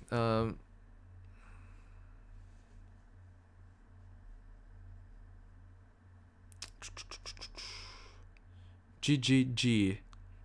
What did GGC? Okay. Medvite, do you recommend David Bentley hard? I recommend David Bentley hard, in the sense that you should stay away from him. He is a clown. He is a heretic, a hard heretic, a big H heretic.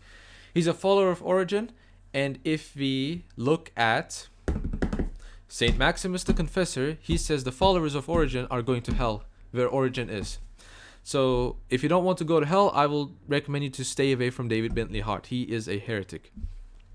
And many of his positions are heretical. We've gone over with Jay on the stream traps on orthodoxy, traps that people fall on orthodoxy. Yes. William Lane Craig noticed this contradiction, and I understand it's revelational, or faith is revelational too. However, revelation doesn't deduct any logical. Yes, I'm just saying that the way we understand the term begotten is not the same way that Islam understands the term begotten. That's the point that I'm trying to make. It's the same term, but the way two worldviews understands that term is different, and that's very important.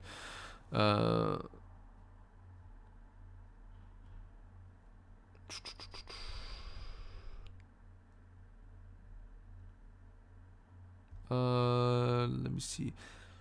I can't find any confirmation of this Saint Valentine. Amazing Ender. Literally, go to the Orthodox calendar, any calendar website. Go to July 30th, according to that calendar. I'll find it for you. Saints. Because I have an Orthodox calendar app on my phone. I'll actually do it that way. Let's see. Let's take some time taking a look at Orthodox calendar app. Go on to a couple days to July. Let's go. This takes a lot of time. Saint Valentine's is in the calendar, and him being in the calendar proves that he's a saint. I mean, it's really a no-brainer debate, actually, in that sense. So you might not understand, that's kind of like how it works, but he's in the calendar. That's kind of like the end of the debate for someone to be saint or not. For someone to be a saint, or like once they're in the calendar, we don't dispute like, oh, is he really canonized? Like, no, he's in the calendar. The liturgy accepts him in the calendar. We don't, like the Roman Catholics, change our liturgical calendar. July 30th.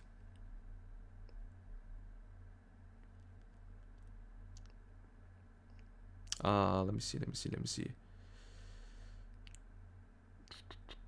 Okay. I don't know if it works like this. Okay. So look at this. This is the old calendar. So according to this is 12th of July. In according to the new calendar, I'm on the old calendar, so it's the 30th, July 30th. Do you see this? Hieromancer Valentine. I'm very loud. Sorry. Hieromancer Valentine, Bishop of Interamna in Italy. End of the debate. It's not really a debate, but you get the point.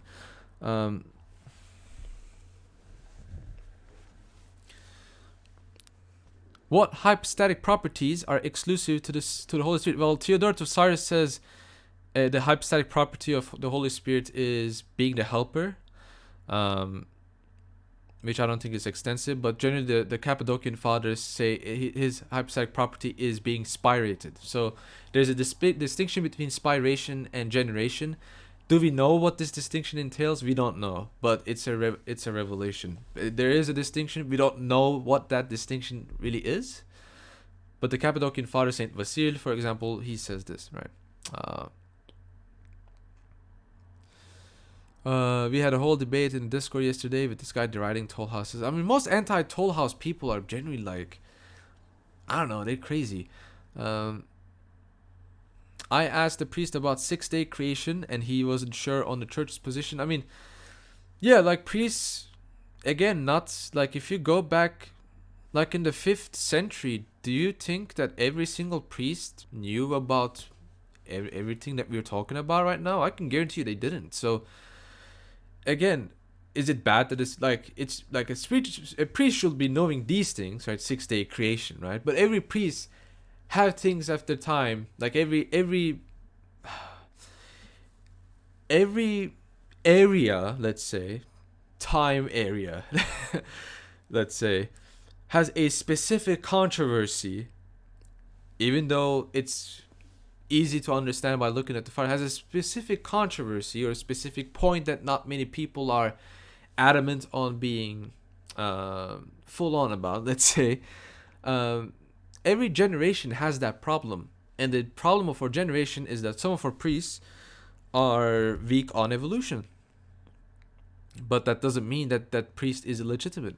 I know my priest in the Goark Church, he wasn't really good on in terms of evolution. He wasn't an evolutionist, but he kind of like subscribed to like a old earth creation. It's kind of I don't want to put words in his mouth. He's a great priest though, but like outside of theology, even in theology, he had many insights. But the reason why my priest was good isn't because he knew all of this stuff. The reason why my priest was amazing is because he really lived the way of Christ, and he really lived the way of the fathers.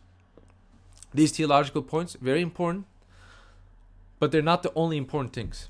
And I think we have to kind of emphasize that. So again, like, we have to be very of the really modern, like if a priest is saying stuff like gay marriage is amazing, then you have to like say, okay, full stop. Like that's one of the full stops that we need to put on. But I hope you kind of get the point that I'm trying to get at. Are there any? Do you recommend Jonathan Pajot?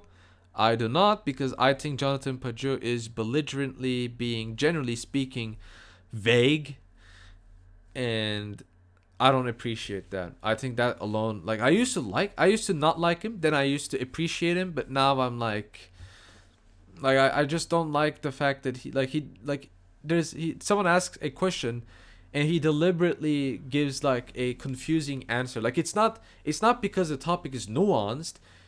He just tries to attempt to look nuanced, I think. And I don't think that's cool. I don't like that about him.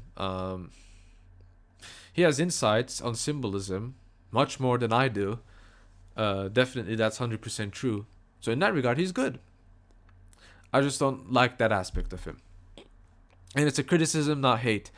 The counter of Dositeus of Jerusalem regarding the Pan-Orthodox Synod of 1593, 10th and last fall at Pascha must take place. Any thoughts? Jeff, I'm sorry, but I didn't understand the question. Please rephrase. Another question was, oops, Um,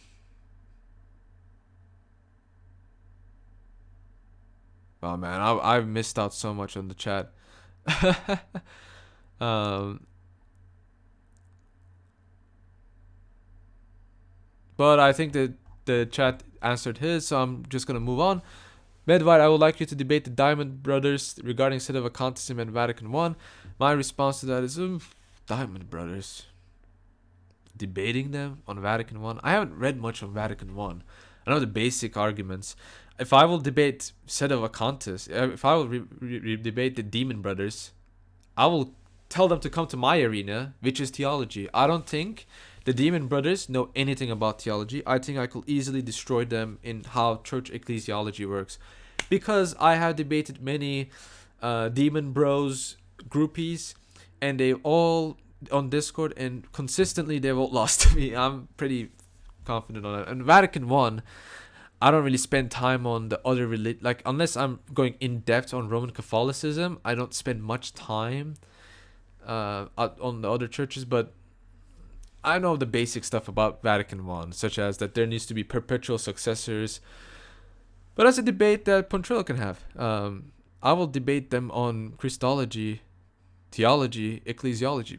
That's the sort of stuff that I will go for. So if the church's position is, I think young Earth, yes. I believe in the Byzantine calendar. I think the Byzantine calendar is the accurate calendar. There are debates, but I think the position of the church is that the calendar that is, I will recommend you check out the Byzantine calendar video I made. Let me see. Let me find that. Beautiful video. Let me see. Yes. Byzantine. It's like 5 minutes. Back then, I used to make such short videos. Byzantine calendar. I believe in the Byzantine calendar. I believe in the literal 6-day creation. I think Saint Vasil believes in 6-day creation. Jay is really good on that creationism stuff. I will recommend you check him out. Father Seraphim Rose on Genesis creation, early man. If you want to really look into creationism, that's the book that I will recommend to you.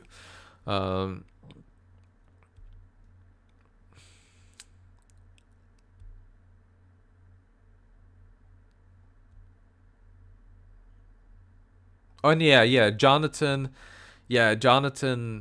attacked the Jay like without like naming him, which was definitely not cool.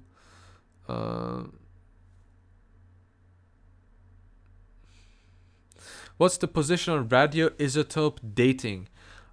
Are you talking about carbon dating or radioisotope dating? But my response to all of this, like, oh, what about this system of this, knowing the age of the Earth? My simple response to Nathaniel will be this, is that philosophically speaking, you can't really prove old Earth. You might say, why? You can't prove that. It's dependent on your worldview, because when you're doing scientific research about these things, you're assuming uniformity of nature. You're assuming that the laws of nature are consistent, and that the laws of nature, the many things that are consistent within nature that science relies on, the principles have, you're basically assuming that the principles of the universe were the same 2,000 years ago, or 3,000 years ago, or 4,000 years ago. So do you get what I'm trying to go for here? So if the Earth was in a different order in that sense, 4,000 years ago, where decay was quicker, for example, right? What if the decay was quicker 4,000 years ago? Well, then that will throw off our results, and we will base our review on what we believe the Earth is as old. So if your worldview is that the Earth is young, you can use the same exact methods and come to completely different conclusions. And even scientists themselves admit that. So that will be my response to like evolutionist claims. It's essentially a philosophical argument. It's not a scientific argument. It's a philosophical argument first and foremost, because you are basing your findings on uniformity of nature. Can you prove uniformity of nature as an atheist? I don't think you can. I think you will have a very hard time. You can prove uniformity of nature. You can prove orders of the universe. Like, if you believe that the universe is random, then what are you doing depending on scientific results?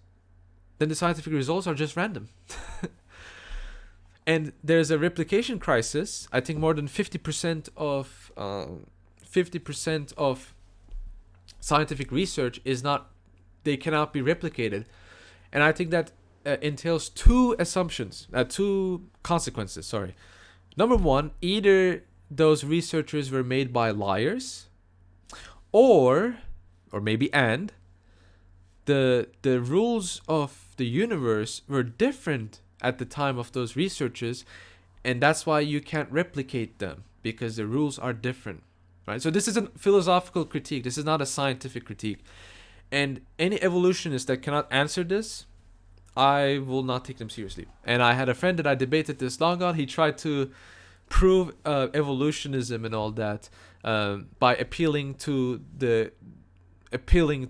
like basically using circular argumentation, and it just went nowhere, and he really didn't understand where I was going with. He's talking about a bunch of different scientific concepts that went over my head, but all I was just saying, well, how can you know that these are consistent? Right? Like, you're still appealing to how the scientific system works today.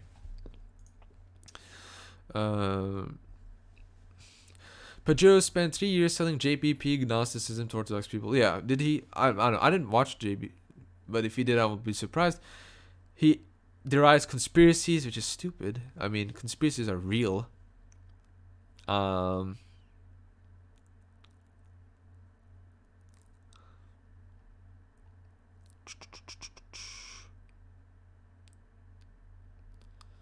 Carbon dating is a form of radioisotope dating. Carbon dating is wishy-washy because they assume carbon. Yeah.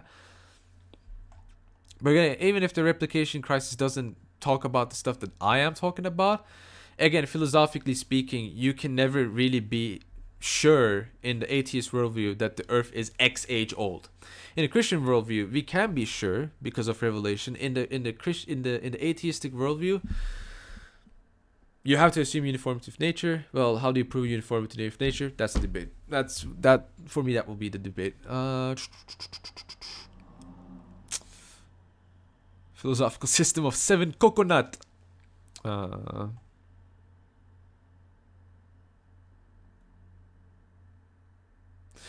If God couldn't incarnate without Mary, then God is contingent on Mary. But as Jay says, incarnation was not dependent on Mary. It's not dependent on Mary. So that's why the incarnation happened, as Jay says.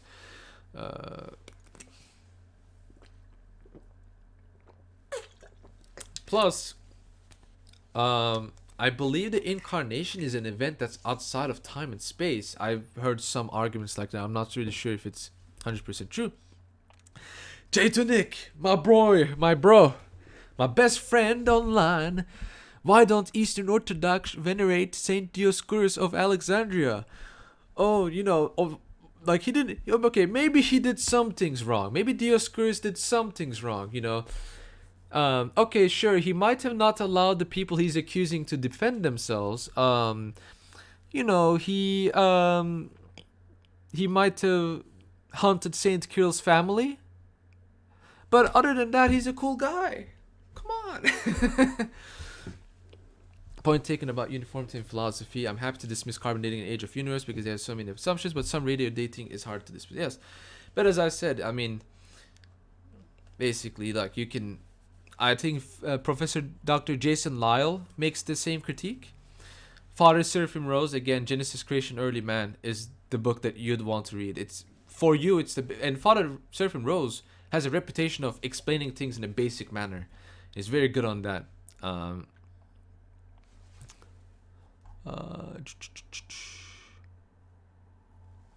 You kind of have to dismiss almost all of physics.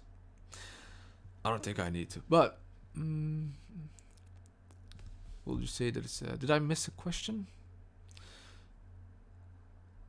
Because I saw a question, but I think I missed it. Why do people take the Demon Bros seriously? I agree.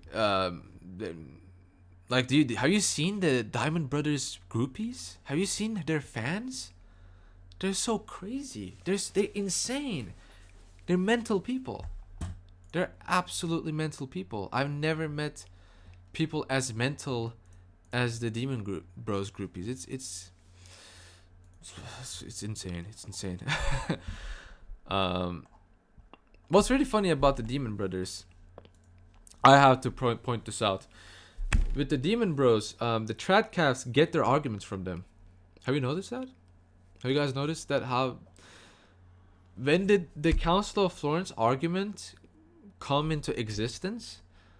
When Demon Brothers made a video about Council of Florence and used that as an argument.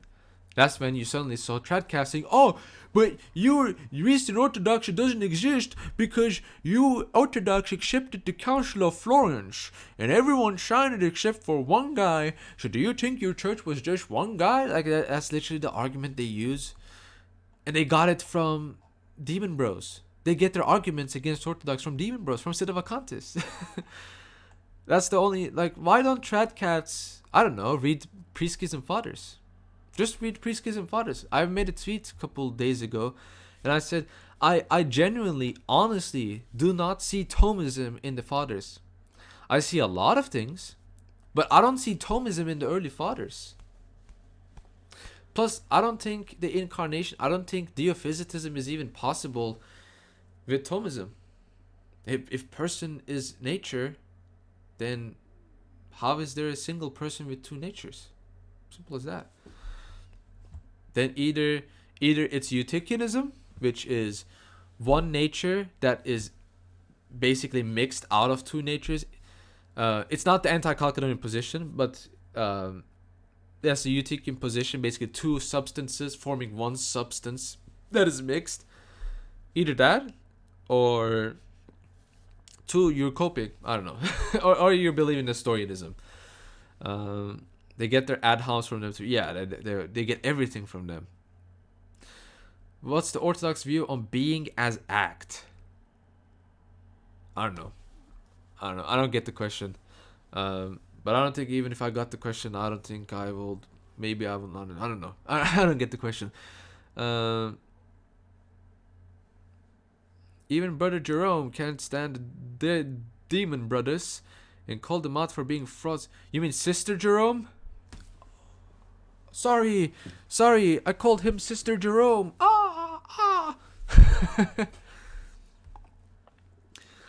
Do you know any details on the reception of the Synod of Jerusalem in 1672 and the Confession of Docetius? Someone told us they're captured. I don't know about the Synod of Jerusalem. Why are people asking me about this? I didn't check out. I don't know about Synod of Jerusalem. I've heard people say that it has a different canon. I don't know. I don't know if is it an accepted council? Is it not? I'm not certain. First impression will be yes, but maybe it isn't. I don't know.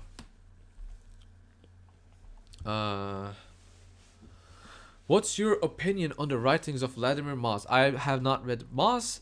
I have heard good things about Moss, but I also know that he's a old calendarist. Therefore, I don't care. Therefore, I don't read him. So I don't have any opinions because I haven't read anything he wrote. Do you know Rachel Fulton Brown? She is a scholar. She's a scholar? Female scholars. I'm just kidding. Because a lot of my anti-Chalcedonian research did depend on female scholars. Like Roberta Chestnut, I think that's her name. And Pauline Allen. Those are the scholars that I depended on in regard to anti-Chalcedonians. I know J2 Nick told me to read Kirill Hovorun numerous times. But I just didn't read him because, I don't know. Maybe I should have. But I don't know her, no. Rachel Fulton Brown, like, who is she? Is she like some Jesus Quest kind of gal? Ooh, she looks like such a feminist. Oh. This is my physiognomy mode. Okay, what did she say?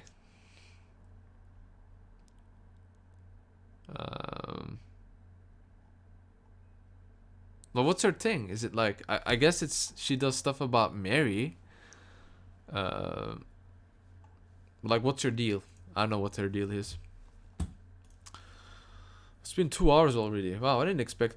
First of all, I didn't expect this stream to be this popular. It's nearly 70 views for 2 hours. My most viewed stream was like, I think, 40, like 40 concurrent viewers. This is really good. Moss is a yeah. I won't read. I won't read. In Christianity, women right. No, I mean even you will say that there are female scholars that write books on Islamic history. That it's basically there's no female theologian in the church though. No, seminaries don't accept them. Yeah, they don't. They do. I don't know. But it's kind of like with, aren't there like female Muslim scholars that write about Islamic history? It's kind of the that's the kind of the thing. Like just like some people going to certain universities, writing stuff.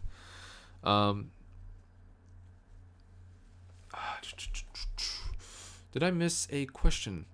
I was gonna talk about. I forgot to mention something else. I think it's something that happened to me, but I don't remember. So I'm kind of in a mental limbo for a couple minutes.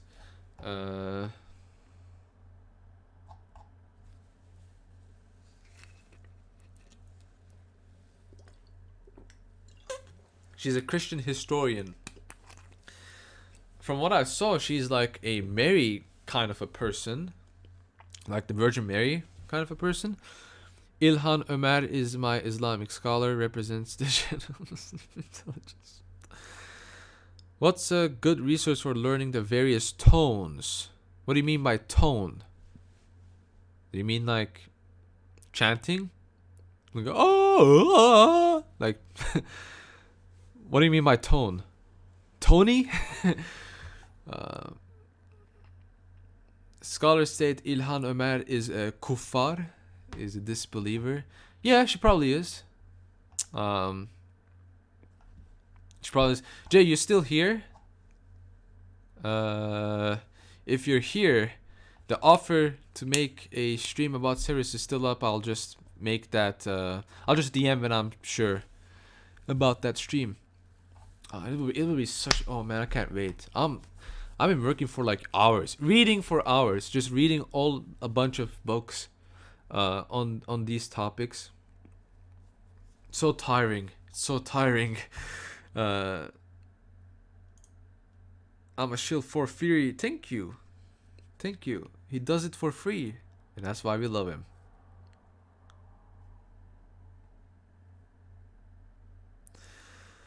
Hey David, someone told me that Saint Ambrose of Milan was consecrated as a bishop by the people and didn't have apostolic succession, and yet it was accepted. Do you know anything about this? I don't know. I don't think that happened. I think that's one of those things that people make up about. I don't think that happened. Did it happen? I don't know. I don't know about the history of Saint Ambrose. The 8 tones. Offer is what? Offer on doing the stream about Severus of Antioch's theology and just in general anti-Catholic, like in-depth stream. Like around next week is basically what I'm thinking. Next week, at worst, the week after is when we can. I'm thinking that we can do a stream on to really finish this Oriental Orthodox business. How would you refute someone who says the I am of Exodus to being as opposed to personal God? Is there a specific church father who teaches that?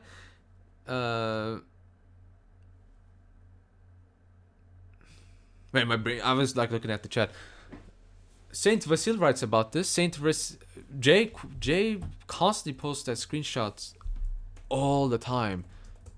The one. He is So Saint Vasil says the one, in contrast to Plotinus's the one, I believe. It was Plotinus, right? Yes.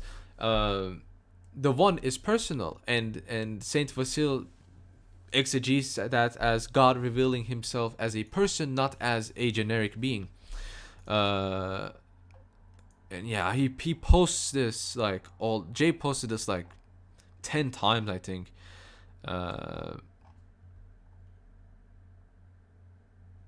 Let me see. Jay, you might have that.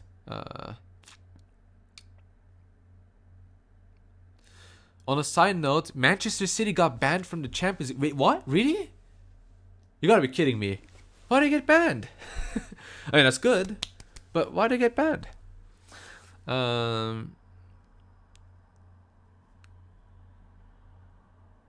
What do you think of the criticism of Western capture?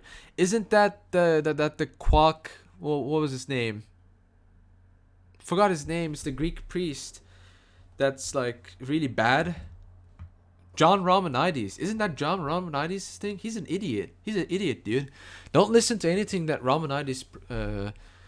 He's a great example that Romanides is an idiot. In the Chalcedonian Schism, he literally blames the Chalcedonian Schism on Saint Leo. This guy's a total clown.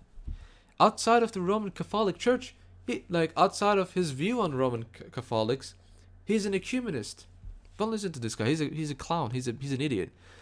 Yeah, the Cappadocius is in God History Dialectic. I think I even showed it in my Christological stream, so you might want to check that out. I deal with that topic there, but Saint Vasil exegetes that. It's in God History Dialectic. Jay has many screenshots of it.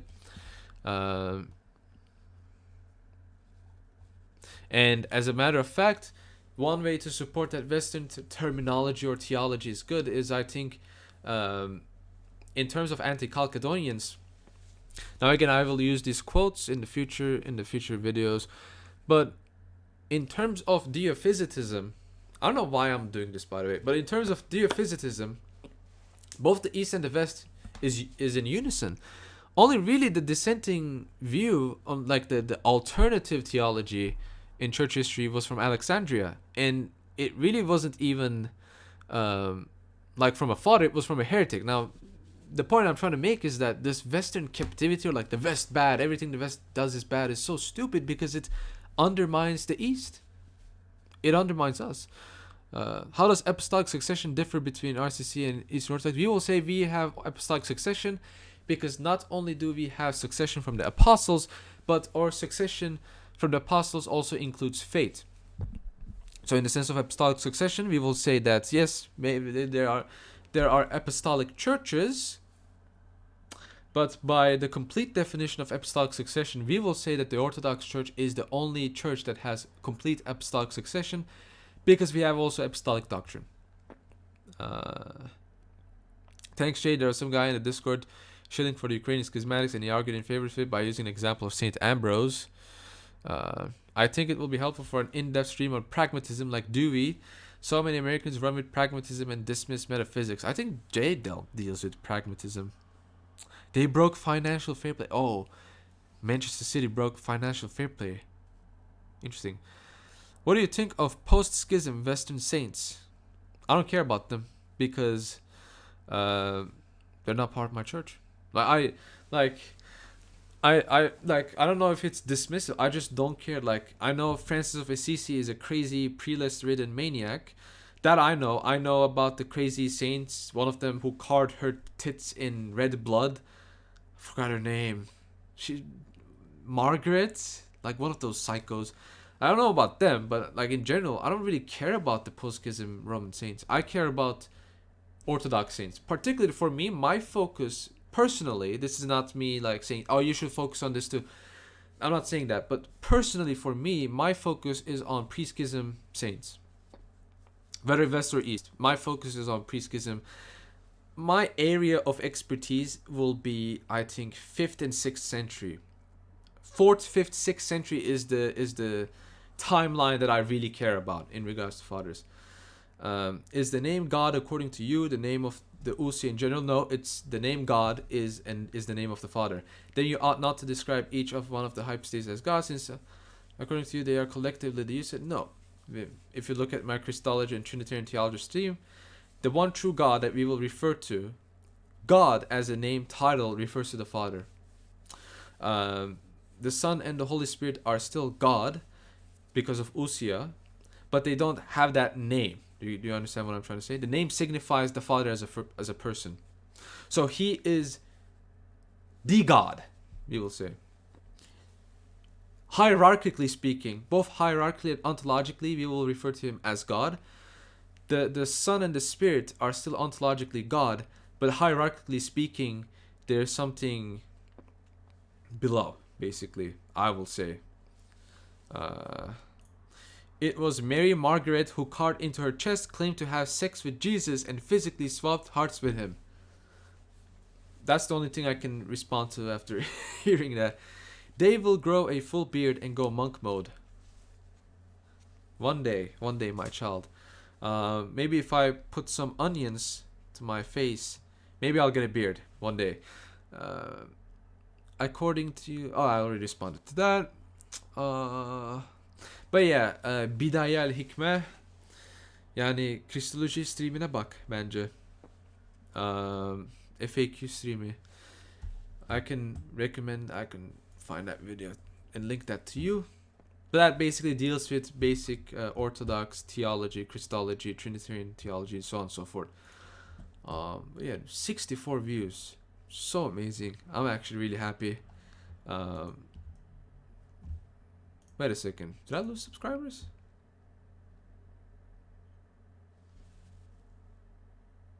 I lost 2.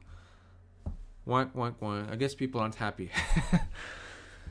But let me find Orthodox Trinitarian theology. Yep, this video I will recommend to you. It's the stream where you can see my beautiful mug with a beautiful hat on.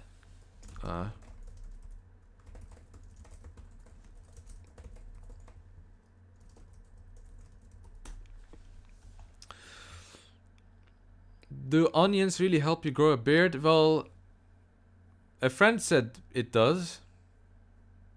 And I trust that friend.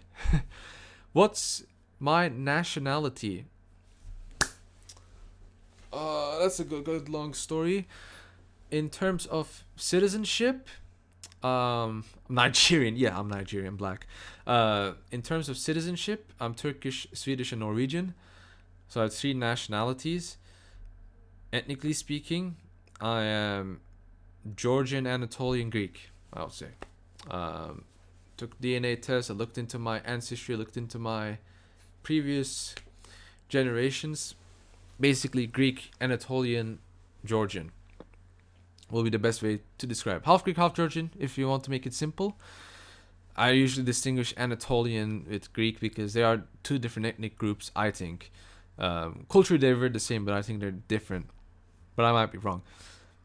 Because annulment, and they condemned us about divorce and remarriage. We talk about divorce and remarriage on the stream against Taylor Marshall. So if you want like that, there's a... we deal with that. Is there any recorded instances of stigmata among Orthodox saints? I know there are instances of self-flagellations from some monks, even previously. But stigmata, no. There hasn't been any case of stigmata. I haven't found any. I don't think there's been any Orthodox saint that has stigmata the way Francis of Assisi did. He will be, yeah, he was the first stigmata, definitely. Yep. Oh, it's been 2 hours. I'm getting kind of tired. Mr. Water, do you think we should keep on going with this stream? Do you want to entertain people? Entertain the 60 people that are in here that we are talking to?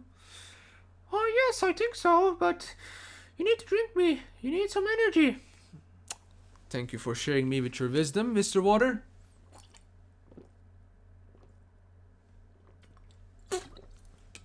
You know how people, this might be meta, but you know how people make like characters out of objects? I think Mr. Water is going to be like a very important character for live streams. Maybe I make a video one day where I like a Socratic video debate, where I pretend to be like an anti-orthodox, and then I pretend to be orthodox, and like Mr. Water could play the anti-orthodox. But I'm completely orthodox. No. You gotta play your role, okay? So, no orthodox stigmata. Francis of Prelist. Yep. I'm not happy that post-schism Roman saints are crazy. I think it's really sad. One thing Uh, One thing that I was gonna. Oh, well, if the Father is the cause of the Son and the Spirit, as you have described, then it ought to be the case that the Father exists before the one of it. Well, before is something that describes time, right? But as I said before, the Trinity is before time, so this objection doesn't apply. So they do exist eternally together. As I said, the Trinity is pre-time. The causation is pre-time. It's not in time. It's pre-time. It's outside of time. So the objection that just because something caused something else means that he existed before, no, that doesn't apply. You're trying to apply what's bidaya. What you're doing is you are trying to apply concepts of time when there is no time in the event.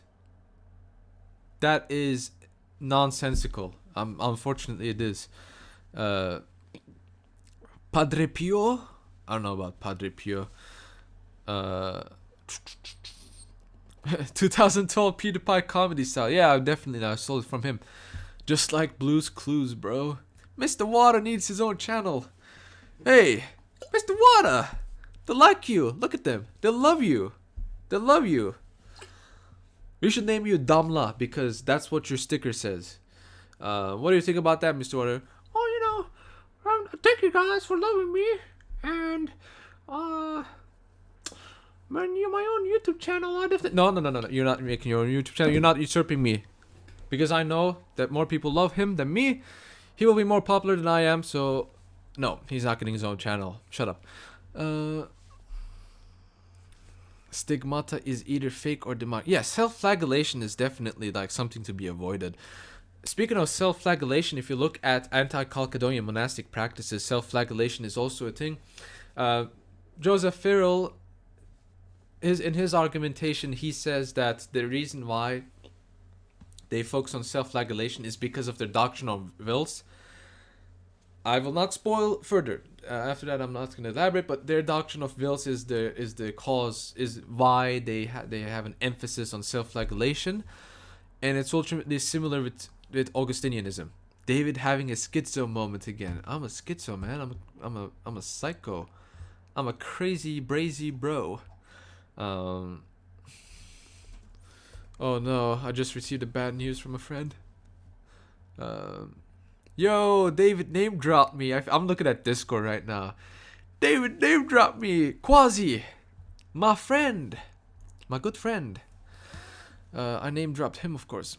Well, if the Father does not exist before the Son and the Spirit, then they exist and turn together. The one of the hypostasis is not more worthy than the others of being the cause of the others, and your teaching that one is the cause of two is false. Huh? Where are you getting that? One of the hypes is not more worthy than the others. It seems like you're trying to make try to convey two dialectical options, like either the Trinity is before time or it's in time, and you're changing between these two dialectics, like proposing a false dialectic. And all I have to say is that argument is, to me, nonsense. It doesn't apply in the Islamic view. Of course, it will be nonsense because you have a different theology. But it's basically saying, if it's before time, then the Father didn't really cause. It's like, what? It doesn't really follow. Ya takip etmiyor kardeşim. What exactly is the difference between self-flagellation and mortification of the body with fasting? Self-flagellation is attacking the body. Mortification of the body is controlling your body. That's the difference. That's the main difference, we will say. If you read Philoxenus of Mabok, he explicitly says, well, this is going to be a spoiler, but whatever, I want to drop this spoiler. He explicitly says that body and soul are opposed. Like, they're literally dialectically opposed to one another. And so he basically says that you should treat the body badly because the body lusts after the things of the world. He has that kind of like a radical view. We don't have that. We don't think mortification of the body, it means we treat body differently. It doesn't. I know it intrinsically. But a concise explanation I can't really work up. Well, hopefully I did work up. What's the best country you have ever been to? Norway, I think. United States. I went to Norway. I went to Sweden. I went to Germany, Austria. Went to United States. Where else did I go? Turkey, obviously. Greece. How can I forget? I went to Greece. It exists. It turns again after the hype. Like, the hype stasis is not more worthy than the others of being the cause of others. Where do you get this from? Where is this from? Just because if it's outside of time. Like, again, your problem is you're trying to apply concepts relating to time when there is no time. Obviously, it's going to be nonsensical because you're trying to apply the paradigm of time in something that there's no time. It's, I don't know, like I don't know. It really doesn't follow. Even if you think it does, it really doesn't follow. You're trying to assume that there is time in something where there is no time.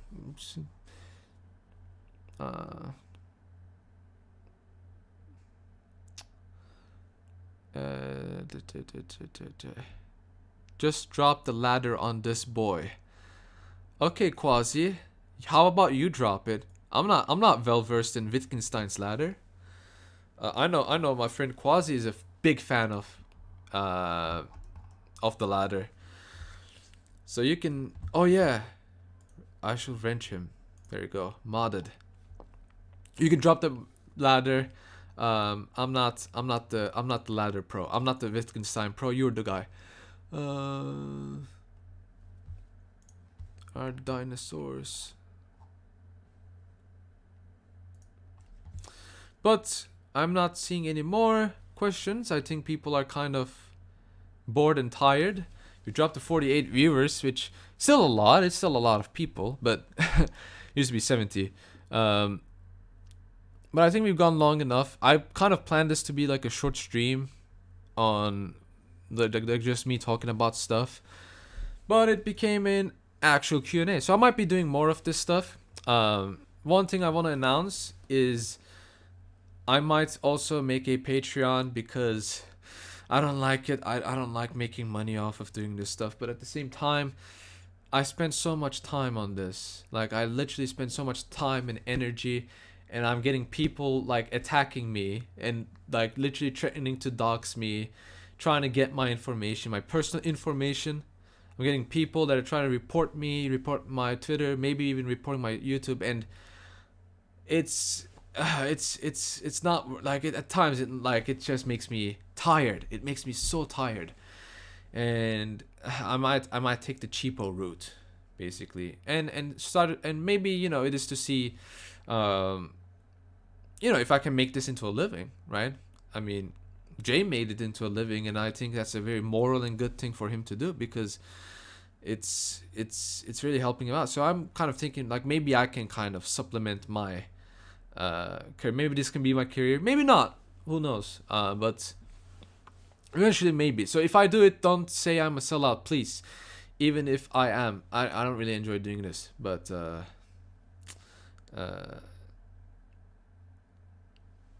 yeah. So I'm gonna end it here, most likely. But let me see what this guy says. David, is it not necessary that when a thing has its origin in another thing, it is either its part or its operation? No. It is one of two things. Either the Son and the Spirit are part of the being of the Father when you describe them as being from Him. They are indwelling within one another, so in a sense they are, but they're still distinct beings. Or they are His operation. Now, if you say that they are part of Him, then the part does not. Well, here's the thing. His hypostatic property is being the Father. So this is not an operation in the sense of energy. This is not a emanation either.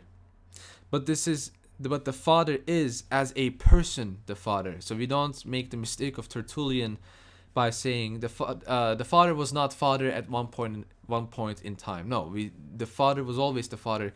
By definition, He is a Father. by definition. That's his role, and I will even go on further to say that if your God is going to say that he is a father, he has to eternally be father.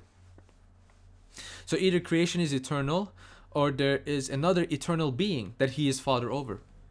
So in Islam, you either have to say that God, Allah is not a father, which I think they don't do that. But if you try to say that Allah is a father of all creation, well, then he has to eternally be father, because that's a name that applies to him as a definition. And if then creation has to be eternal, well, you don't want creation to be eternal, then the other option, then there has to be other gods, then it has to be, oh, suddenly Trinity has to be applied. Anyways, thank you, David, for your time and sharing the faith. God bless you, and God bless you too. God bless you all. I'm gonna end the stream here. Thank you all for watching. Thank you all for staying with me. Thank you all for bearing with me. We're all gonna make it, bros. I know we're all sad that we don't have a significant other, though I'm not. I am sad. I'm really miserable. But thank you all for watching. Thank you all for being with me. God bless you all. See you guys in the next stream or perhaps video. Goodbye.